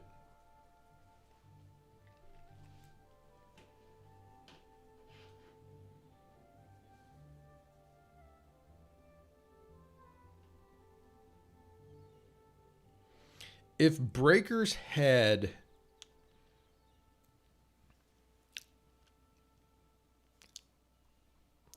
I'm going to watch my wording here. If it had a more compelling and memorable cast of characters, because it kind of suffers from that off-brand genericism that plagued a lot of like also run fighting games. The system, the gameplay, the feel, if that had a cast to match, damn.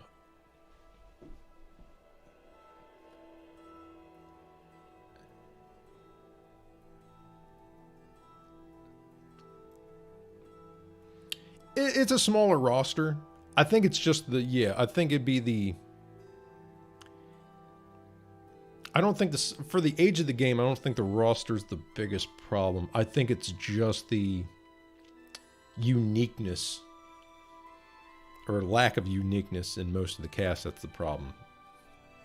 Like if the whole cast was just filled with top-notch fucking characters, it's just like, oh yeah, that guy, oh yeah, that guy, oh yeah, that guy. Like, it'd be just fine. It'd be perfectly fine.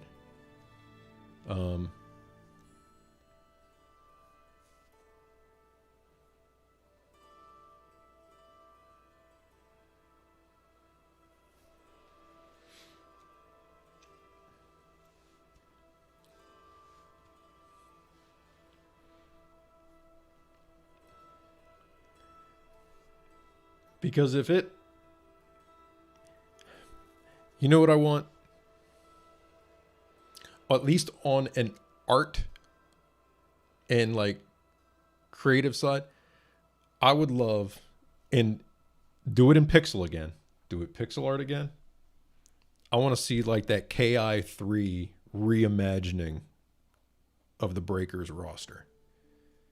Where it's just like, okay, these were some generic motherfuckers back in the day. We're gonna give all of them a glow up and basically push this stereotypical framework into something actually compelling and interesting. Because I don't really like the idea of just like, oh, get rid of those characters. No, it's just like, okay, if you really sat down and spent more time on like, okay, how can we make them cooler? Because KI did a fucking great job with everybody but Kim.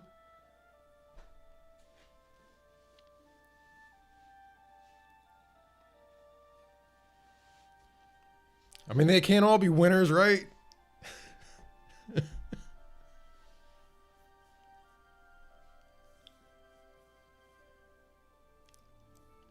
It's good. It's good. I mean, it's very KI. So it plays very KI. But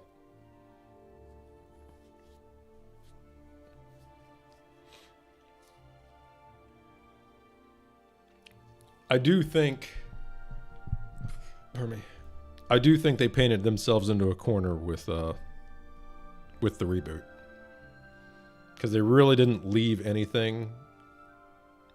They didn't leave anything on the table for another game. There's nothing left to really bring back. You brought back all the characters. You added so many new features, so many guest characters, so many new characters.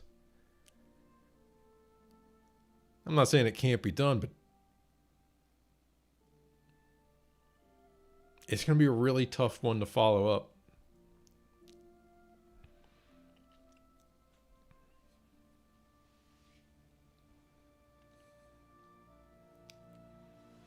I played Orchid and Fulgore in KI1. I remember I was flipping between the two of them. And then I didn't like what they did with Orchid's gameplay in KI2 because they completely changed it around. And I played mostly Saberwolf in KI2.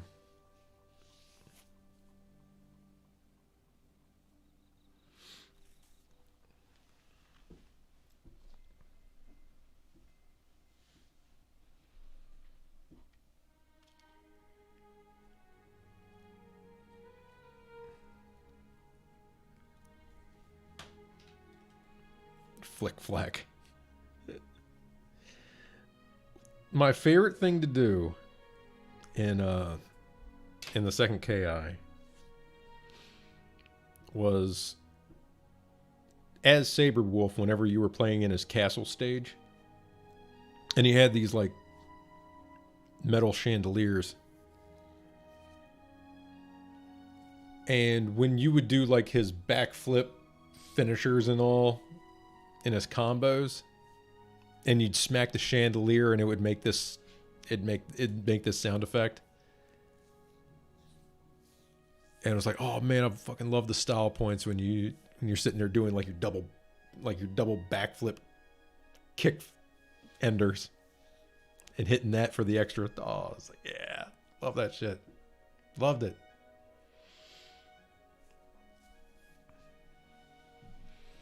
But I remember KI was super popular when it first came out where I was. And then it kind of dried up because,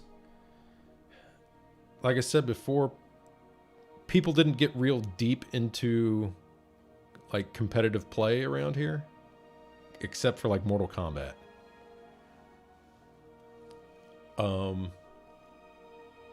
So people didn't really explore the combo system very deep. So I liked to, but most of the time I just ended up running people off the machine. I'm like, shit, I should have sandbagged.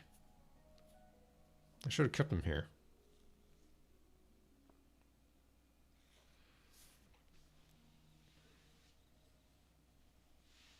It was super loud. Dude, they cranked those machines. You know, they talk about the loudness wars when it came to CDs being published. You know, what ended up screwing up audio fidelity on CDs? Because the general public didn't understand that, hey, you know, in order to leave enough dynamic range, like it has to baseline lower.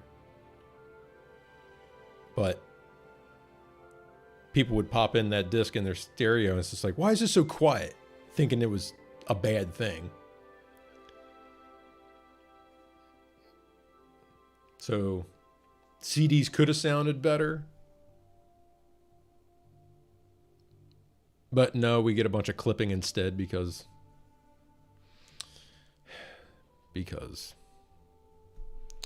Mercy rounds were a must.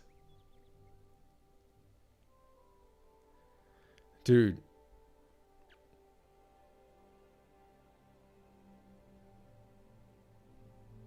I always flip back and forth between, because I don't know, because there's that point where you also can't let them in on the fact that you're toying with them. You get pissed about that too. It's like, listen, I could burn through those 50 cents a lot faster than that. How about you learn to appreciate?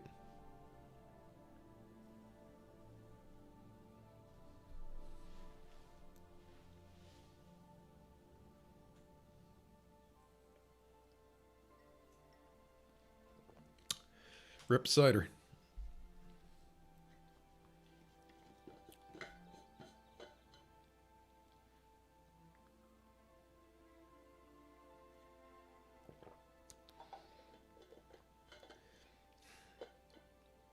Because was it Super and Super Turbo had what, Q sound? Were they the ones that had Q sound? MK had shit, what was the one they had?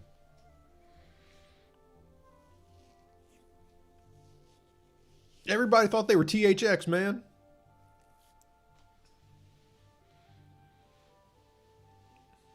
They got their own part of the attract mode. Those things were thunderous. Good Lord.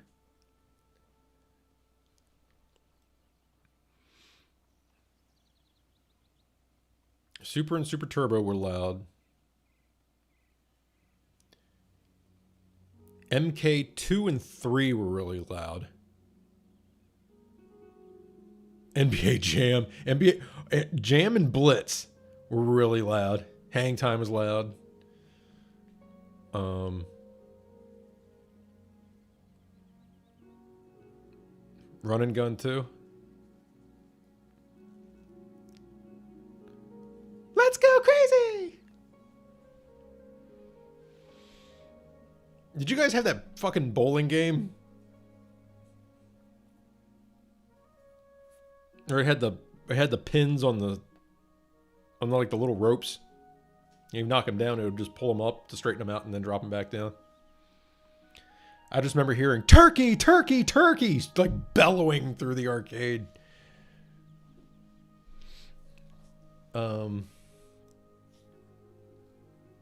The DDR machines, when they showed up, just dominated. Those things were cranked to the max. Of course, they had probably had the best speaker system in the entire place too. I remember Hang Time particularly being loud. NBA Hang Time. Everything. Like you picked your team. Vroom. You pick your name. Vroom. You pick like.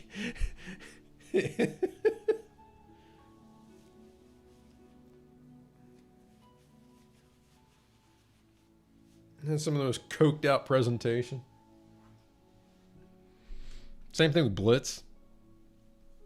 NFL Blitz. NFL Blitz!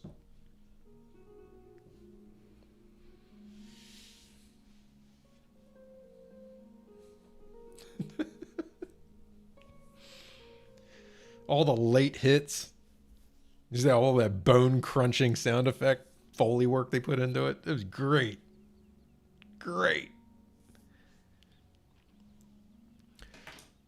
Worst purchase I ever made. Well, not the worst, but among the worst. They did a new NFL Blitz a little over a decade ago. It was PS3 era. And it was the most neutered remake I have ever seen. Everything that made Blitz fun was gone.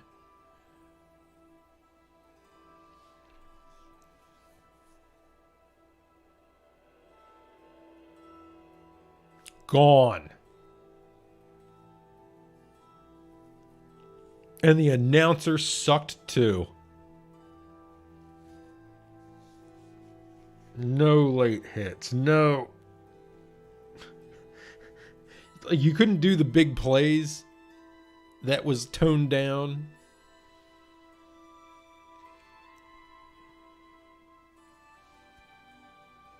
It was so neutered. Sadness. That was the NFL, though.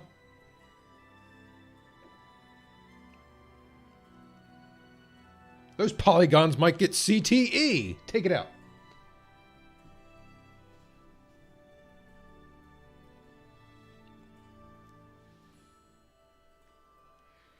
I'll tell you what, though. When they were still making those games after losing the NFL license, because was it Blitz the League?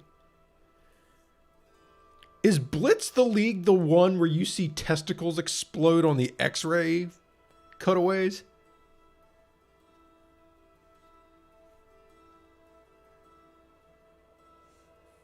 Those shits are worse. It is so much worse than any of the X-ray shit that happens in Mortal Kombat. Forget that. Passé.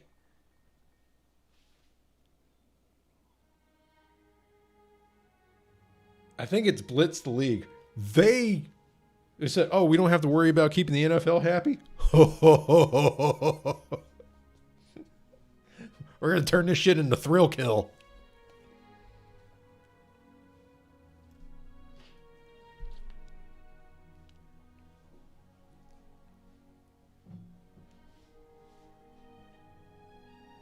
At a much higher resolution.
So I'd cut loose of all my consoles that I had. I got rid of everything. Everything. Except my Mega Drive, which I don't even know if it works. Because I never had a game for it to find out if it worked. But every other console I had, and I had a lot of them, I let go of. But I've been thinking if I ever pick up any other ones, if I ever go rebuy stuff,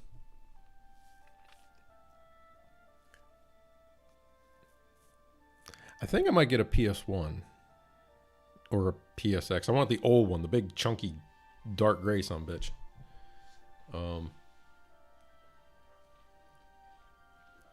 Because I bought like one of the little downsized PS1 with the ONE PS1s later on, but I really didn't play it at all.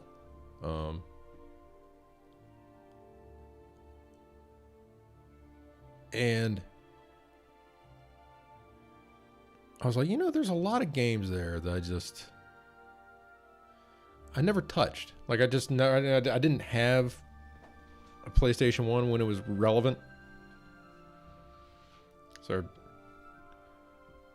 it's like a whole library of stuff that I've never really fucked with. I was like, you know, that may be fun and interesting. I worry, though, that by the time I get there, like, that shit's just going to be, like, priced.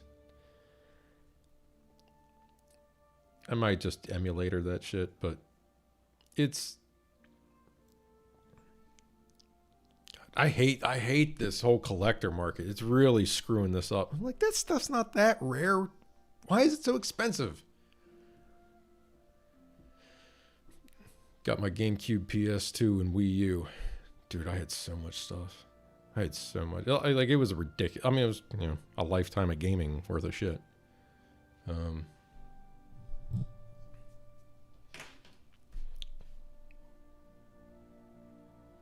mean, I was selling it by the box load.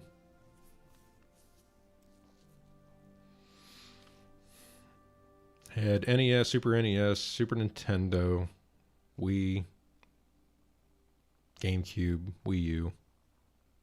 Sold all those. Had a Sega Genesis, a Saturn, Dreamcast. Sold all those. PlayStation 1, 2, 3, and 4. Sold all those. Game Boy, original Game Boy.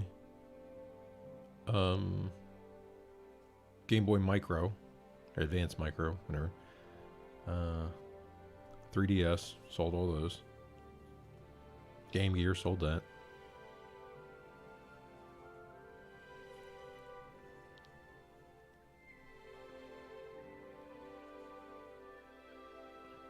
Yeah, I mean, it's just... the cost.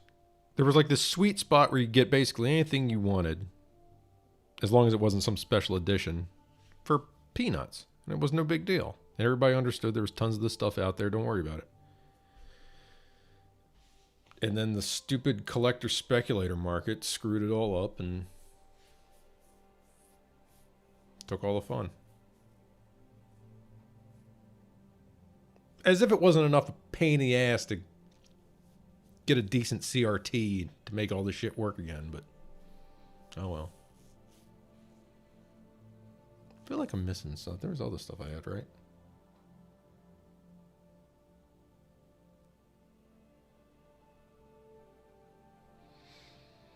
Well, yeah, I had my Super Famicom.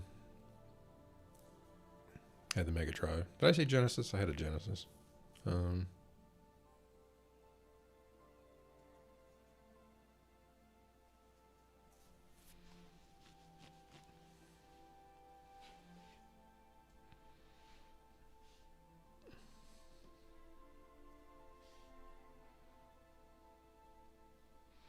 I wonder about that. I wonder if we were the ones that screwed up the video game business. Yeah, I think our buying habits. We did a lot to screw things up.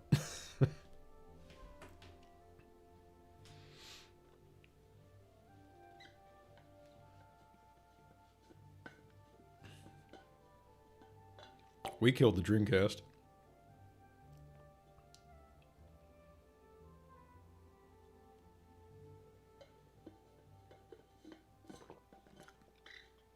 Christ, we let Microsoft have part of the market.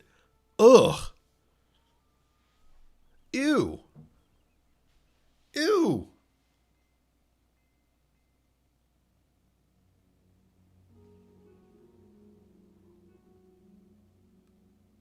Bad enough Sony got in. Actually, anymore, I think Sony's worse.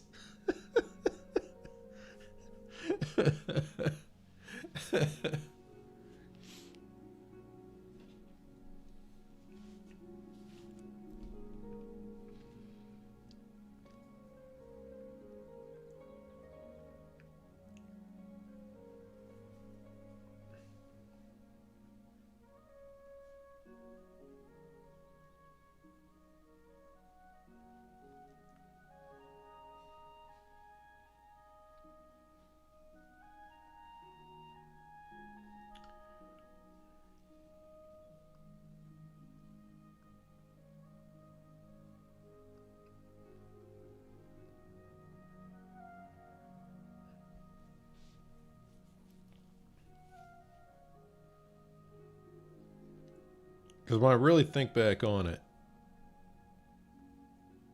other than the like launch of the Xbox One, Microsoft hasn't really done that much to piss me off in console gaming. Not really. Like, I hate them in general on principle, but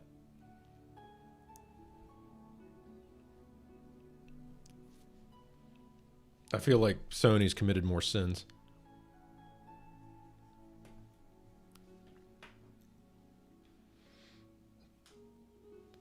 $360. What about it? You talk about Red Ring? I'll be honest, I knew just as many people that had Yellow Light of Death that had Red Ring. You know, your mileage may vary, but I had a lot of people calling me up and saying, hey, can you do anything about this yellow light? I'm like, not really. I mean, I can wrap it in a towel and shoot a heat gun in the vent. Try to get the CPU, try to get the chip to like flow back together so you can back up your data, but I can't save that thing.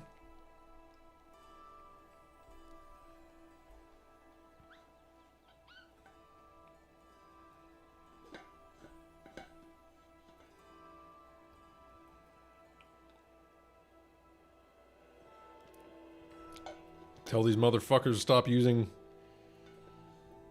those blind soldered fucking processors.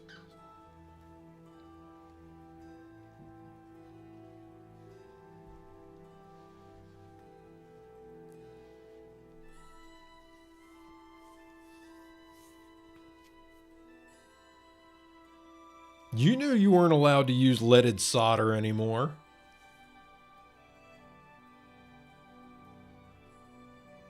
You could have had a proper surface mount, or God forbid, a socketed processor. I know that's asking too much, but it at least could have been like a proper surface mount, so they could be serviced.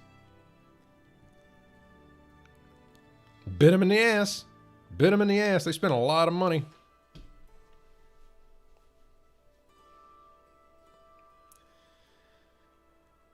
Trying to fix the reputation.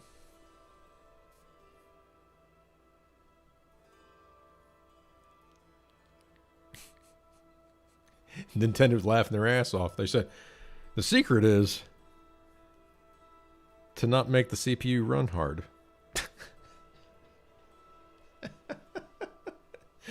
The secret is 480.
I'm asking for too much. I always ask for too much.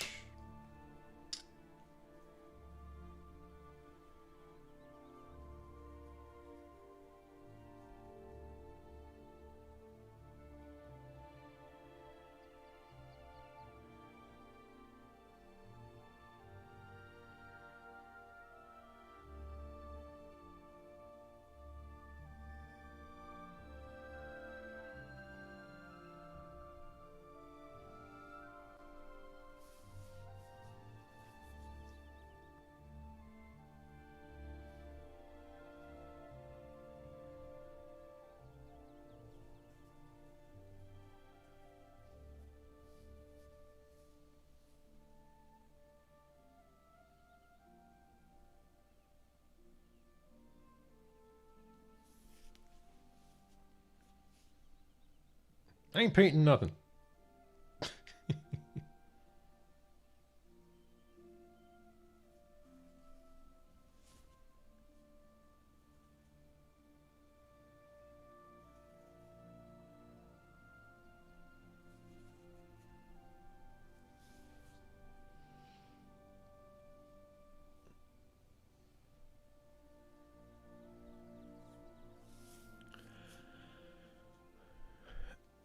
When's the Dab gonna make a cameo in your comic?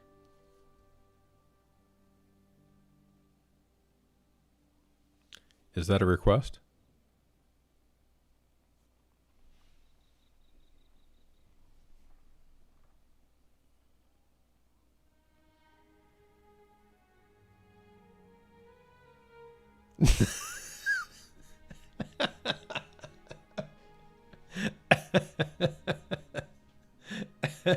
Today. Oh, okay.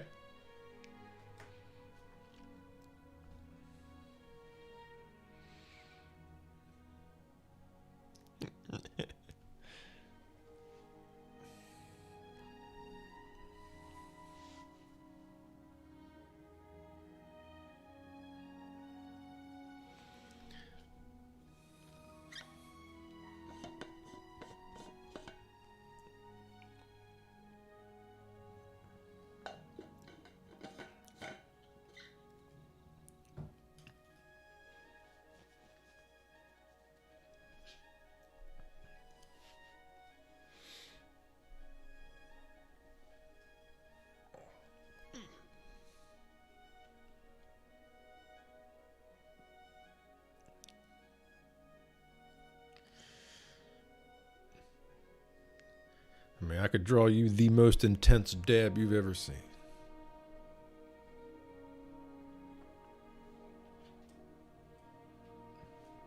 The ultra instinct of dabs.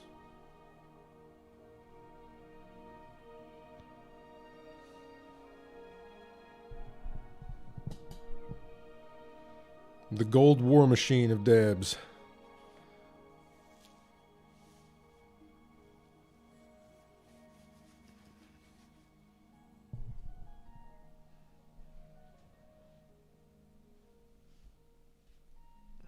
Rounder on that.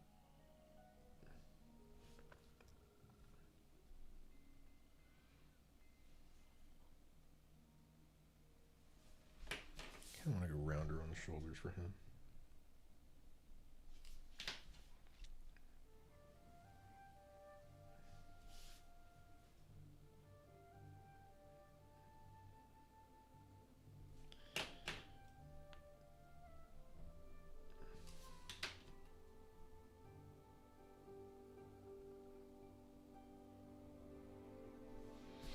I would love that. You erase something and then draw it the exact same way it just was. That's going too far.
I'm gonna see if I can get my well, I would have to get a new cable.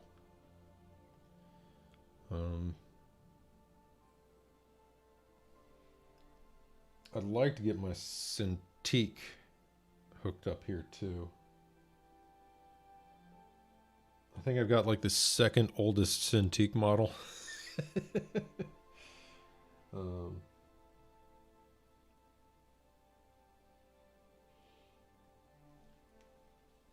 But I got too used to using it. I tried using the old graphic tablet that I had, the non-screen one, and it was just too challenging. This old dog couldn't relearn his tricks.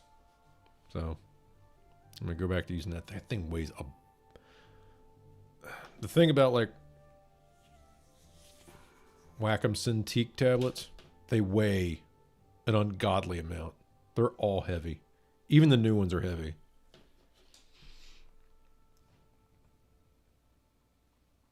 There was a when I was on Twitter, I tagged, like, they announced this new model of Cintiq, and I gave him shit about it, and the guy like responded and he said it was a good thing and all that. The Cintiq itself weighed like 20 some pounds, and the stand that went with it weighed like 30 pounds.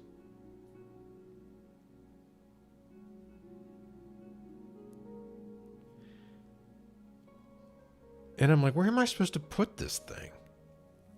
Not that I was going to buy it, but still. I have no idea where I could put. Like, this desk could take it, but it's also like, it'd be way too high, or like it would be shitty. Like, I couldn't put it on my drawing table. I sure as shit couldn't put it on my glass top desk. Put it on your printer. All right, that little stand that the printer is currently sitting on would explode as soon as I set it on top of it.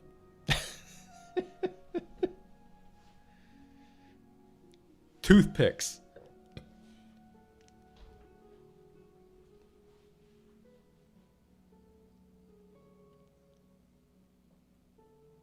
Cellulose confetti.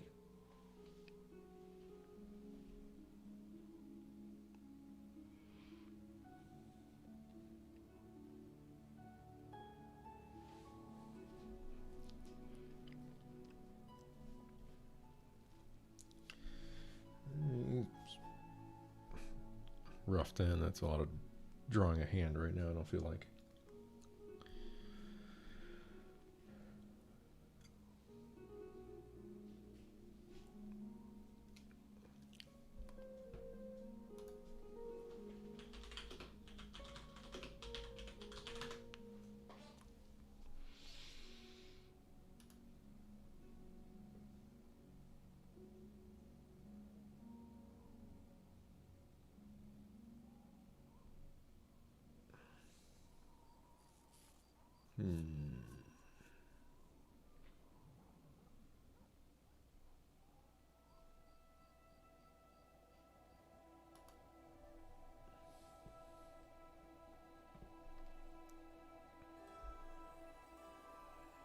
That's fine.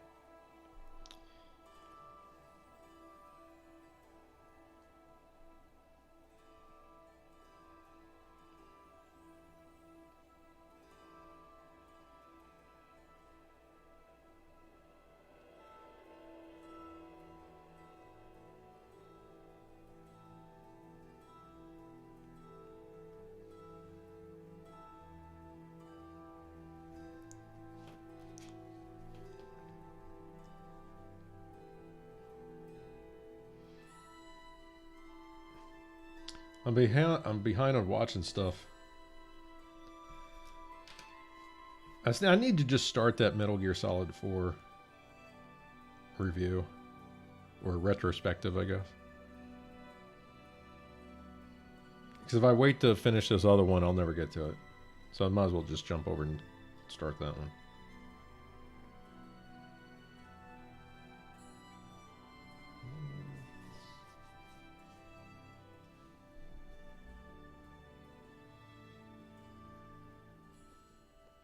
Still gotta finish the iceberg. You said you were like 2 levels deep into it?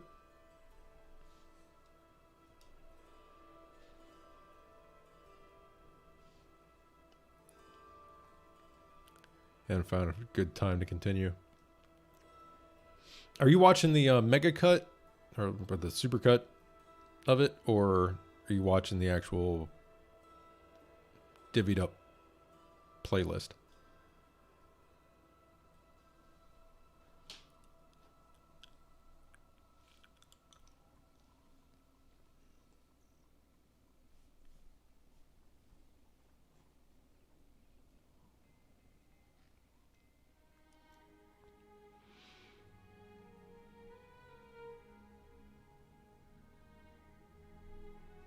I can Milkamania on YouTube. This is the best timeline. Milkamania. What up, Nate?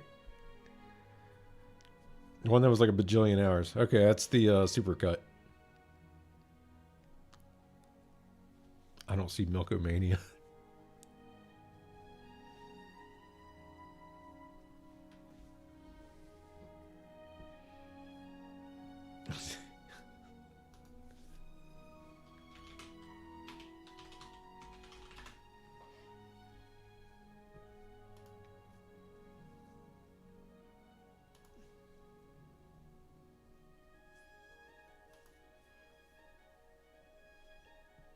You mean like 7 TV?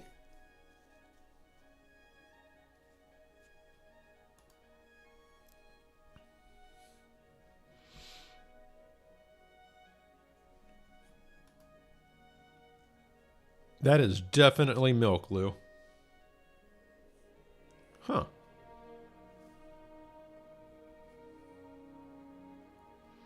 I think there was some sort of like workaround hack. I tried to get it to work. I couldn't tell if I got it to work for 7 TV on YouTube. But that was like months ago. So maybe it went through. Mine doesn't want to access YouTube. YouTube is so weird because it wasn't like an officially supported thing. Like 7 TV were like, oh yeah, you know, if you do X, Y, and Z, you'll get it, you know, to work. But it was like asterisk, asterisk, asterisk. So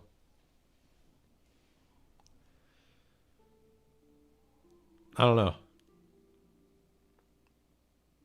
I can't get it to work again. Yeah, YouTube's weird that way.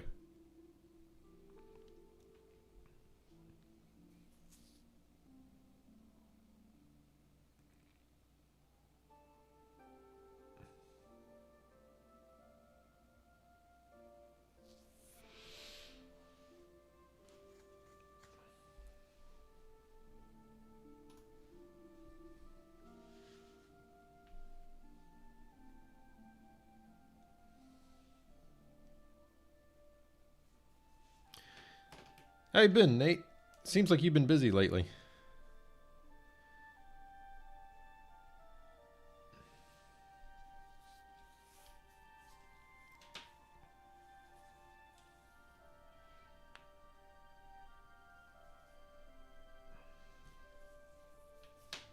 I'm working like nuts, then dead tired after. I feel it. Shit, did I tell you guys about my my window painting adventure?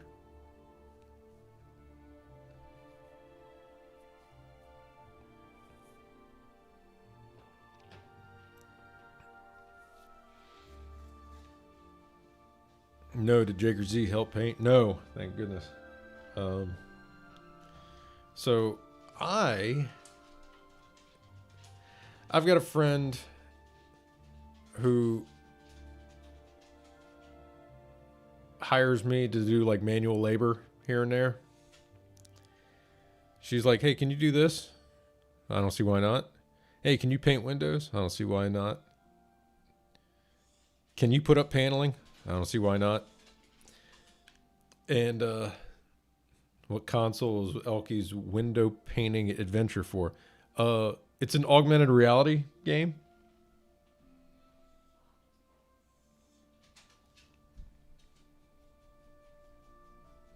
And the augmentation of reality is me pretending to be a skilled laborer when I'm a unskilled laborer.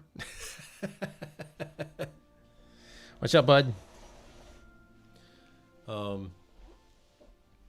So she was like, yeah, all the window trim outside on the house needs to be like scraped and painted.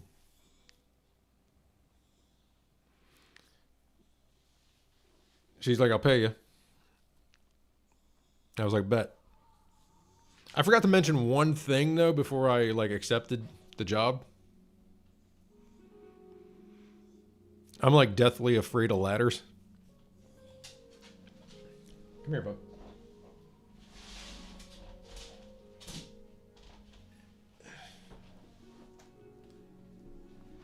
And yeah, most of it was on a ladder. And I had to borrow a ladder from one of her neighbors. And this was the most clapped out aluminum extension ladder. Oh, he's just out of frame. Here, put your paws up on the table. There you go. Yeah, you're still got. There's his toes. Everybody's asking for feet pics. Well, there you go.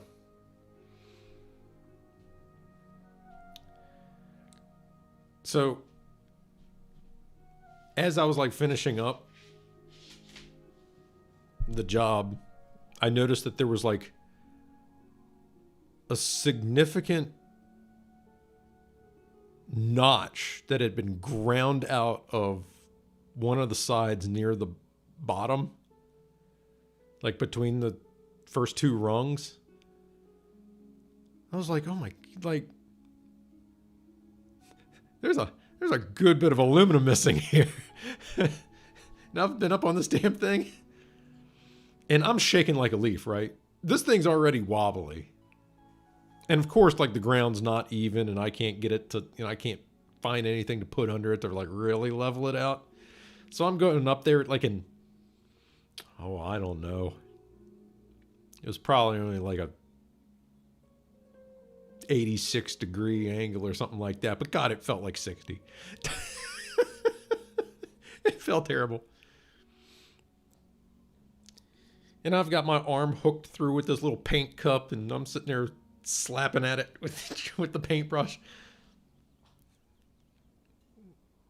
And it's all concrete under me. Like, man.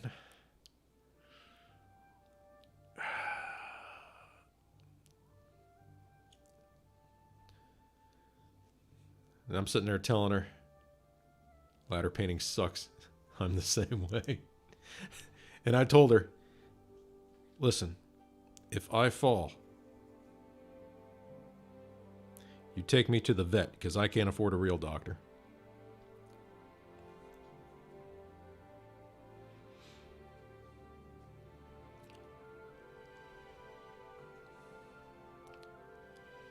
So I managed to make it through. But my God, I was terrified. I was terrified. Like anybody like works on a ladder, probably you would laugh your ass off at me. I look like such a pussy. But I mean you're talking to like I don't. It's not a lot of shit I'm scared of, but like heights in general don't bother me, but you put me on a wobbly ass ladder, all of a sudden I get scared of heights real fast. Oh, this balcony overlooks oh yeah, but there's a rail and what I'm standing on is like solid concrete and steel. I'm not really worried about it. This sketchy ass thing. This sketchy ass ladder that's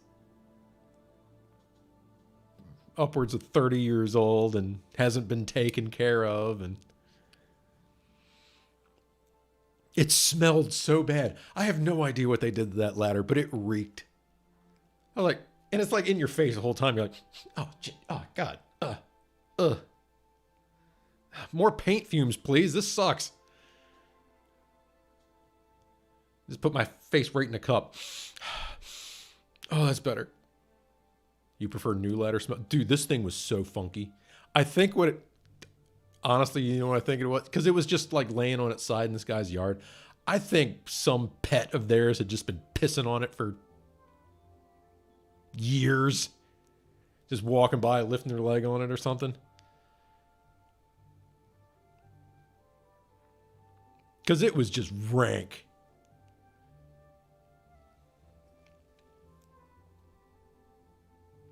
Not a fun time. Not a fun time.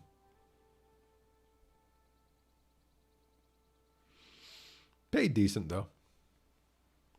And I got paid. I got actually paid. Not like that graphic design work last week.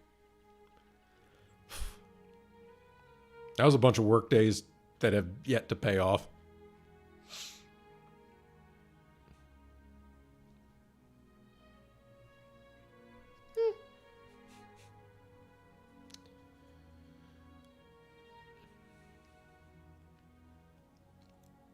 Whose legs I gotta break.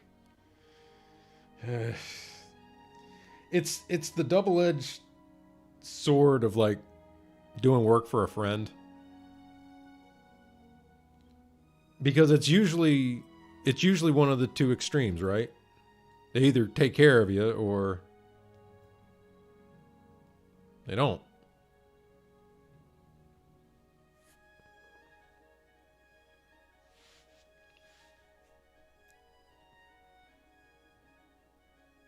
I'm sure Fat Boy will back me up. We can roll out. It's kind of a long drive.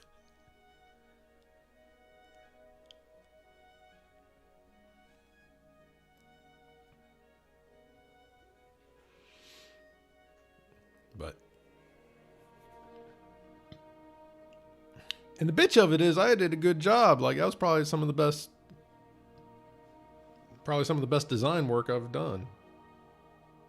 I was like, oh, hell yeah, they're going to love it. I guess I'll find out one day.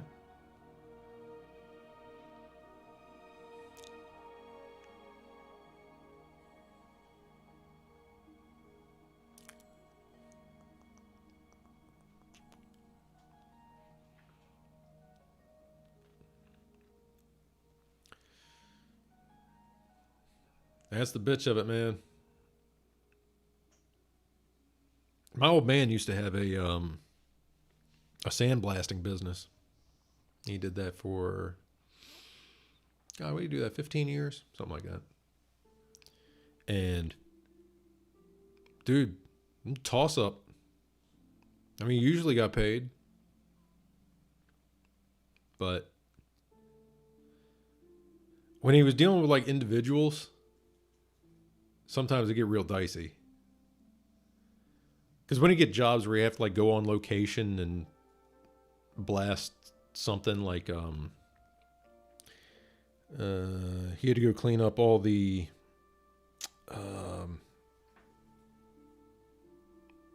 it was all the iron work, like the iron fencing outside of this, I don't know, it was like a church or something, but you know, there was like an actual organization involved there. So he didn't have to, like, he got paid right when he was supposed to. But the weird stuff, like, people would bring over stuff and he sandblasted it and they put a like coat of primer on it and that shit would sit and you couldn't get them on the phone. They wouldn't show up. It's not only out the work, you're out the space because this fucking thing is taking up the not much room that we had.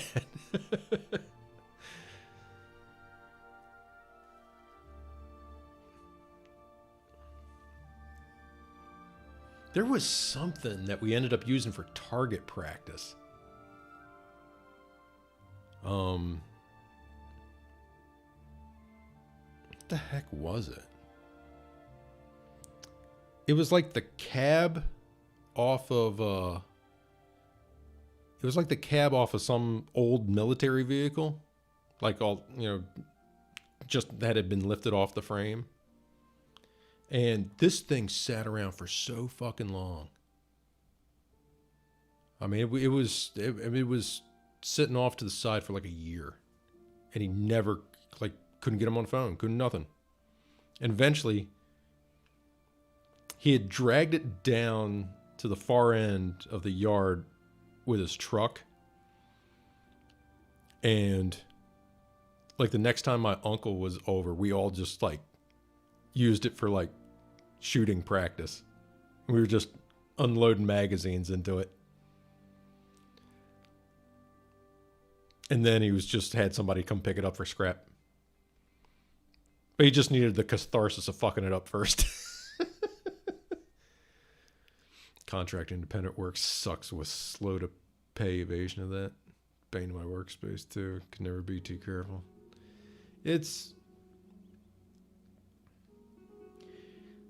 I'm not like, with the nature of this stuff, the good thing is that I'm not really out of,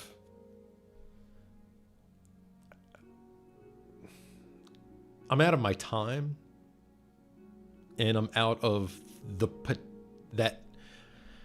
I'm out the time, and I'm also out, the potential of been working on something else instead. Thankfully, just doing this kind of stuff, there isn't much for overhead. I mean, paper, pencils, ink.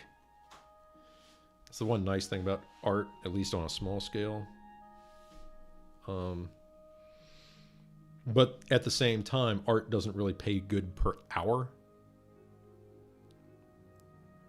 You take skilled labor of just about any other type, like your per hour rate's like significantly better. But at the same time, you're at a desk. If you need to take a shit, you can just go take a shit. Which is cool. I always said that was a big measure of a job you're working, is the freedom to be able to go to the bathroom when you need to go to the bathroom. Because I've certainly worked a couple places where that wasn't a thing.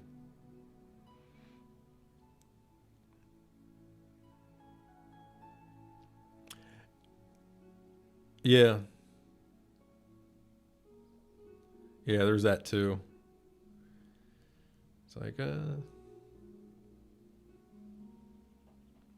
because you don't get to play the risked my neck card. You don't get to say, well, why don't you drag your ass up that scaffolding? I'd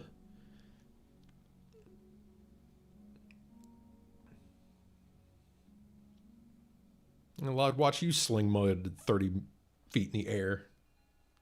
And watch you walk around on that roof.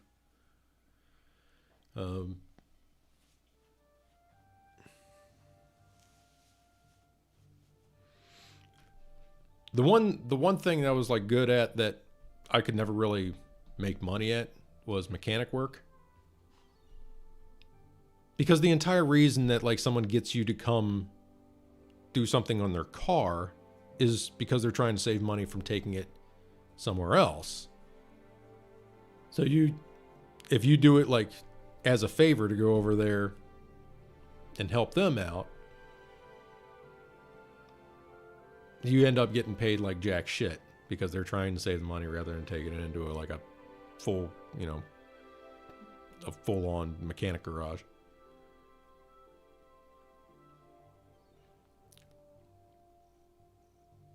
It's like, yeah, I've crawled under somebody's fucking minivan in the middle of July to change out O2 sensors and do brake pads and shit. It's just like, oh, wow, I've been better off if I was working at Target. Like, I could have been folding shirts in the air conditioning. And you don't even have to know how to fold shirts correctly. They get you that board. You get that little like thing you slap down on the back of it. You go flap, flap, flap. Poop. Oh shit. Anyway.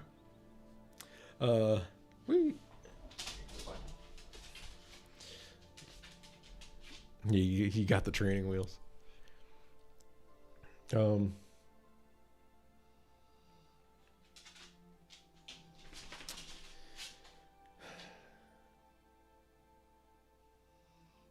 I would, if I was smart, what I would get into is sign painting. So,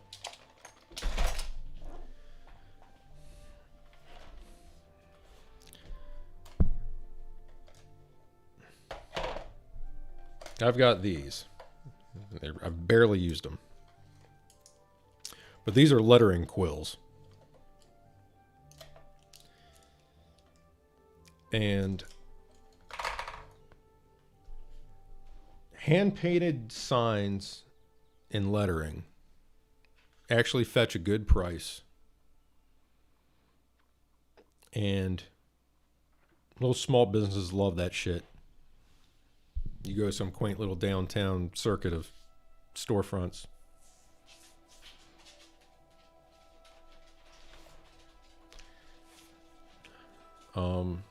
I don't know where my pinstriping brushes are. And I'm tearing my hair out. I do not remember where I left them. I know they're here somewhere. But I had a full set of MAC sword stripers. And I cannot remember where I left them. I do not know where they are.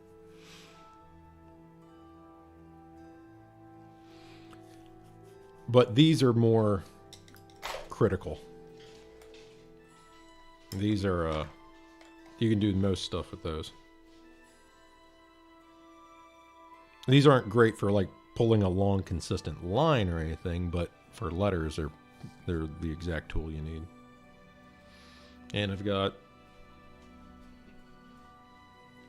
like the one-shot paint, which is apparently good for almost forever. I've got like red, blue, yellow, black, and white. I'll have to get started. But I don't know. I always found it intimidating to do it in like on some, because people, I don't know. It's one of those things where it's, you know, like you practice the combo at home, you get it every time, then you go to a tournament. I worry about the same thing about painting anything on location. It's like,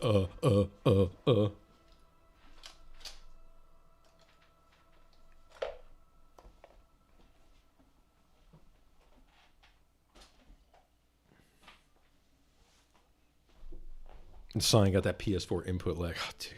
I'll tell you what, at least when it comes to like the actual offline tournaments, people are not making me feel jealous. It does not sound like a good time.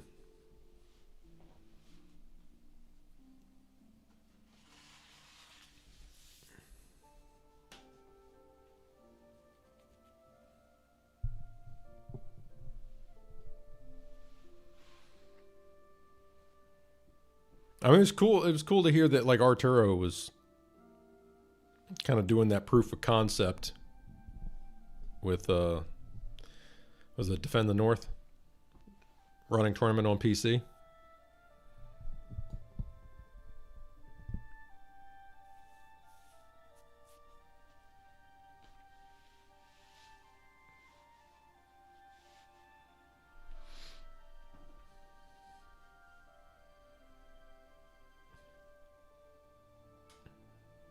That's pretty great. I just kind of wish we were doing that shit a few years ago.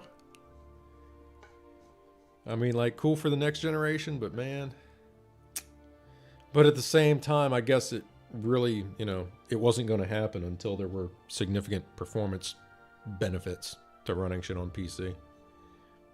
Like, if games were pretty much running the same way on console, it was never really going to click. But now that we're running into the problem of consoles not being able to run shit correctly, it's kind of just being a necessity. It was that same way with DOA 6. Like the community members that were serious about trying to make DOA 6 happen, we're bringing towers because it ran like doo doo on PlayStation.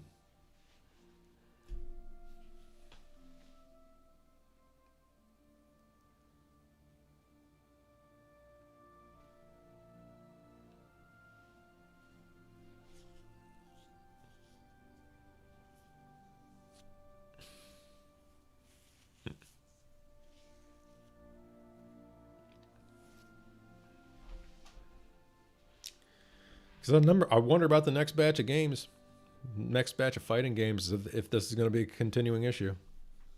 Okay, draw me something, please.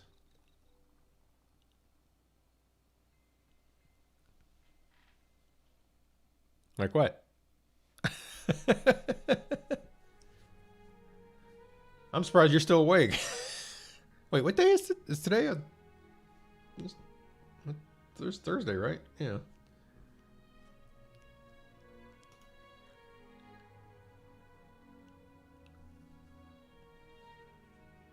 I'm passing out.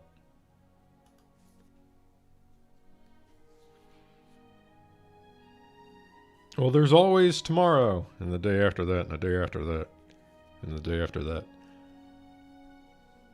So if you're looking for something,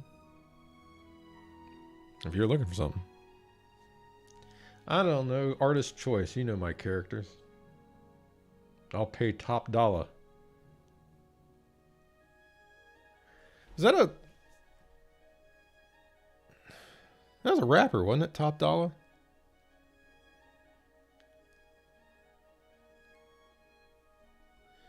If not, it should be, right?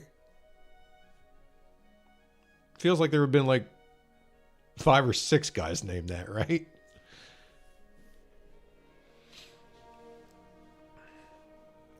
Know my characters. I'll pay top dollar. Just do whatever. No, there isn't?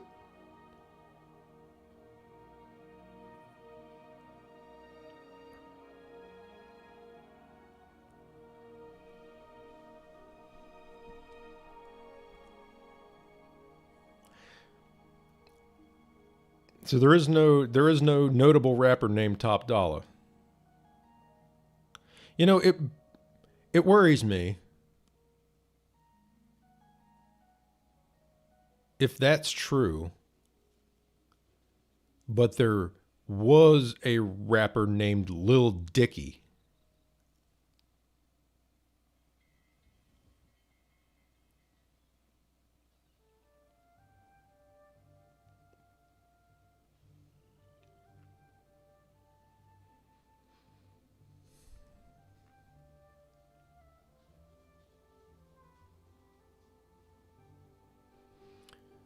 Then again, it would take a guy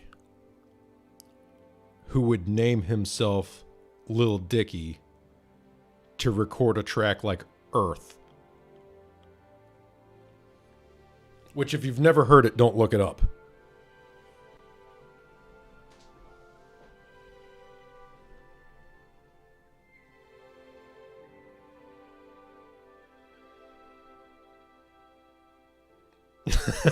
Earth was wild.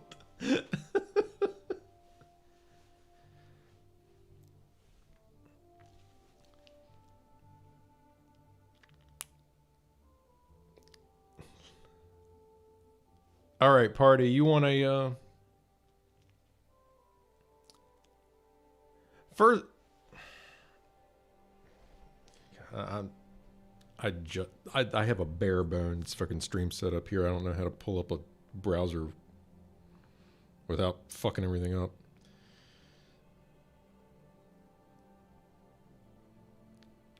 Party, if you're serious about like a commission of like one of your characters, I've got an idea.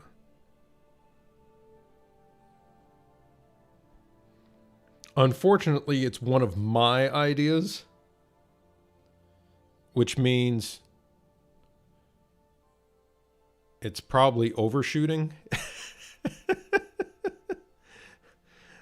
All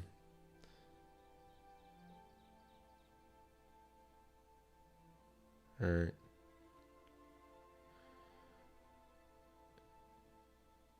to give you an idea of just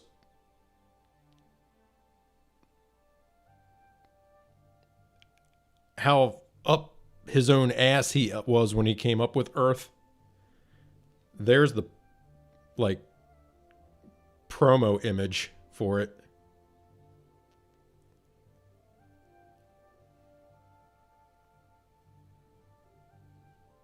Like, there's a point where your producer needs to step in, right? And say, sir, if you're going to go ahead with this, you're going to do it without me.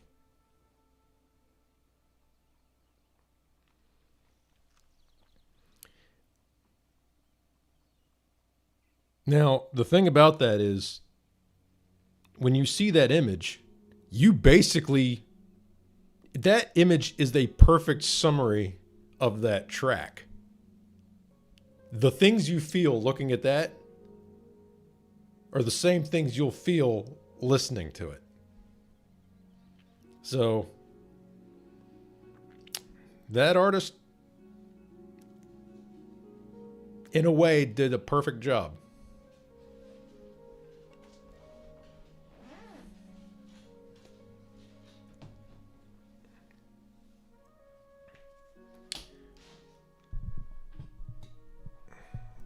My idea was to have Blue Mary with her motorcycle.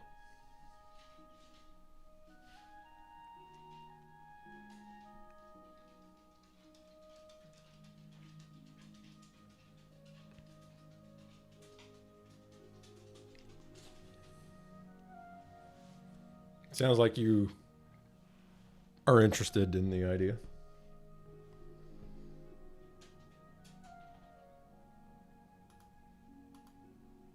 So, if you're into it,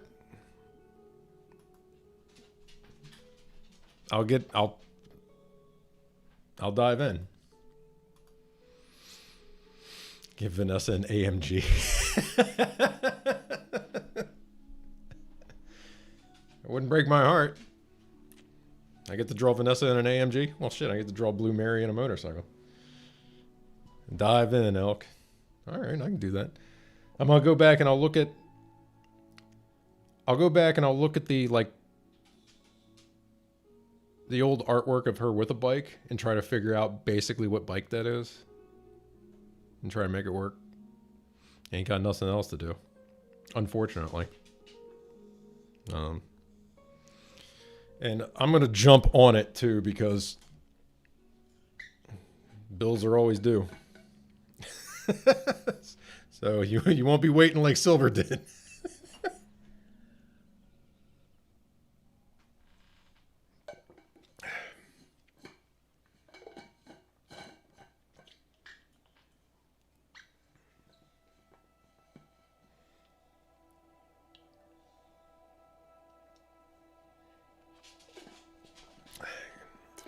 God bless that man. That's all I can say. Is the patience of a saint.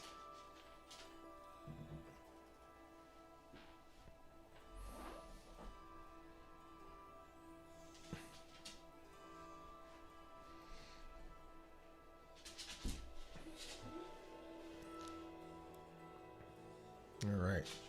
Well, I got a path forward. I got something I can work toward now. All right. Comics back on the shelf again. It'll be so long. It'll be so long before this work ever results in a dime.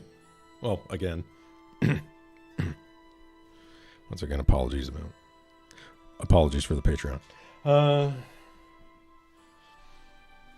I'll make good on it eventually.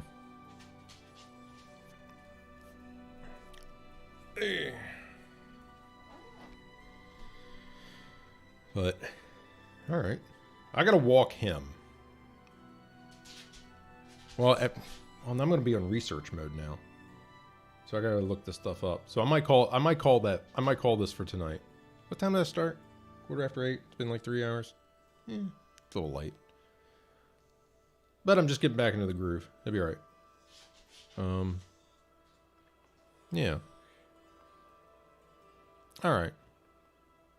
You're going to bed anyway? Yeah. I'll sit down. I'll go ahead and try to figure out what I need reference-wise. Try to come up with a pose. And, yeah. I guess question off the top. Do you want this digital, or do you want... Like, do you want the final product to be digital, or do you want paper?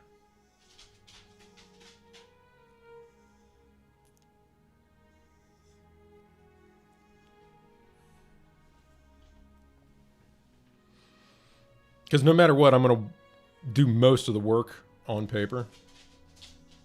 Like, coloring is the only thing that I, like, change it up for. Either way, you can scan it in, right? Yeah. Like, up till now, I've been doing everything, like, all the way through ink on paper, and then scanning it, and then coloring it and all. That's what I did. I did everywhere. I'll show you silvers.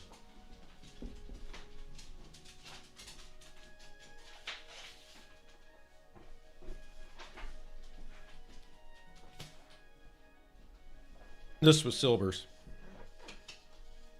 It's got a little bit of a curl to it. You know, I did drench it in ink by the end, but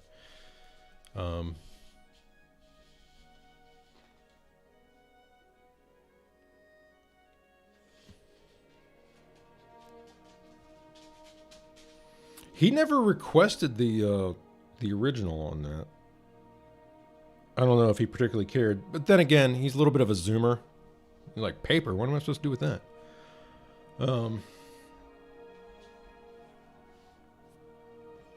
The Sylvia in the back. I love... This was totally last minute. He had jokingly said something about Sylvie in one of, like, the earlier times we were talking. And it stuck in the back of my mind. I was like... Because it was going to be a very different background. It was going to be like the... Well, eventually he said just like make it a big, like, hurricane upper looking thing, like just a big column of this tornado looking thing, and she was going to be floating in that.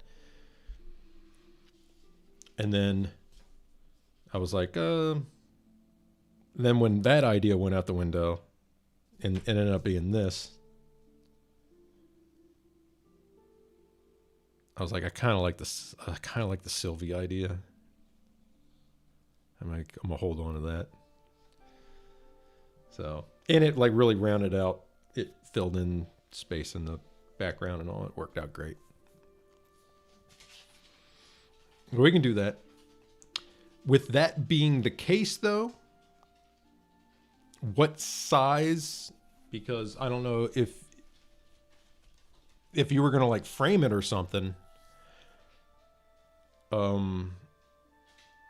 I would work at a size that would actually neatly fit into a frame, because this is a Japanese page size, which means it doesn't fit in any fucking frame.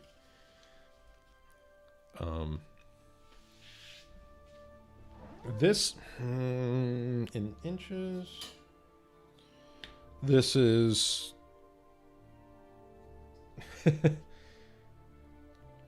basically 10 1/8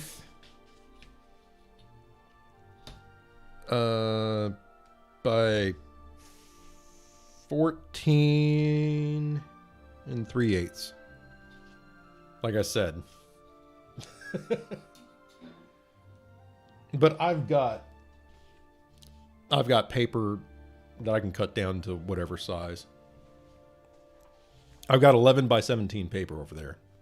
So I can trim it down to whatever.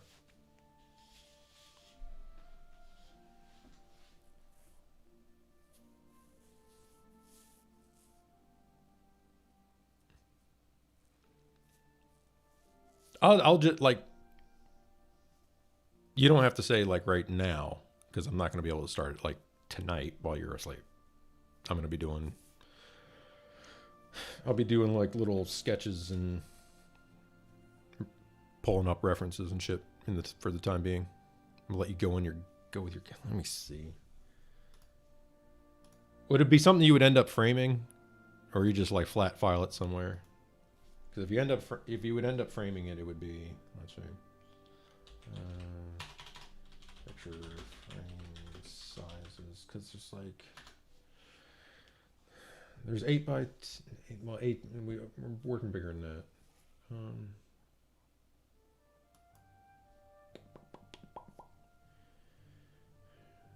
Let's see.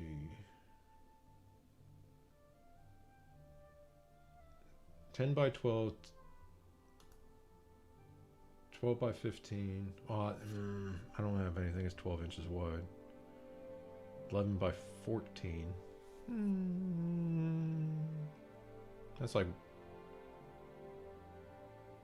what is that? I mean, it's just, I'm gonna like target to whatever. Like if you're looking for the actual, like, if you want the original art and if you want to display the original art, I'd like to keep that in mind, like from the get-go.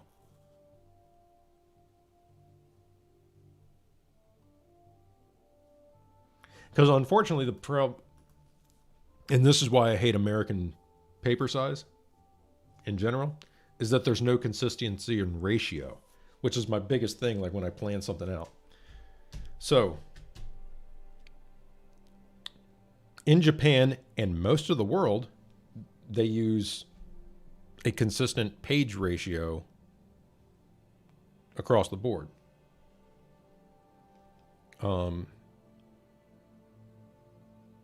So whether it's small or whether it's big, the relationship between the Y and the X axis, I went Y, X, is consistent. So you can scale an image to whatever page. And we don't do that. Our shit's all over the place.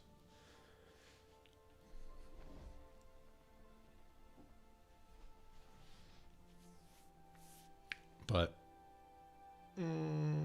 it's not 100% necessary to like nail that down tonight or anything. But it's up to you. Sleep on it. Let me know. In the meantime, I'll start planning and get to fucking work tomorrow.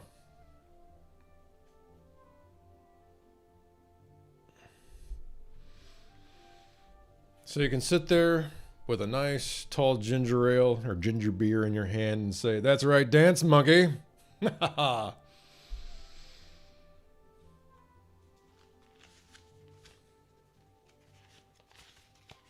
I'll bang the cymbals. It'll be a good time.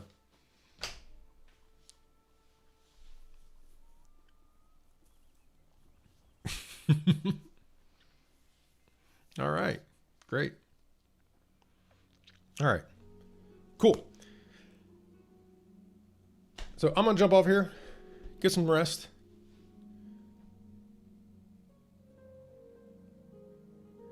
And I'll catch you guys in the next one, all right? This was a good one. I like my new setup here. This is far better on my neck. And I'm actually standing up straight more, too. Sitting up straight. All right. You guys have a good one. Peace.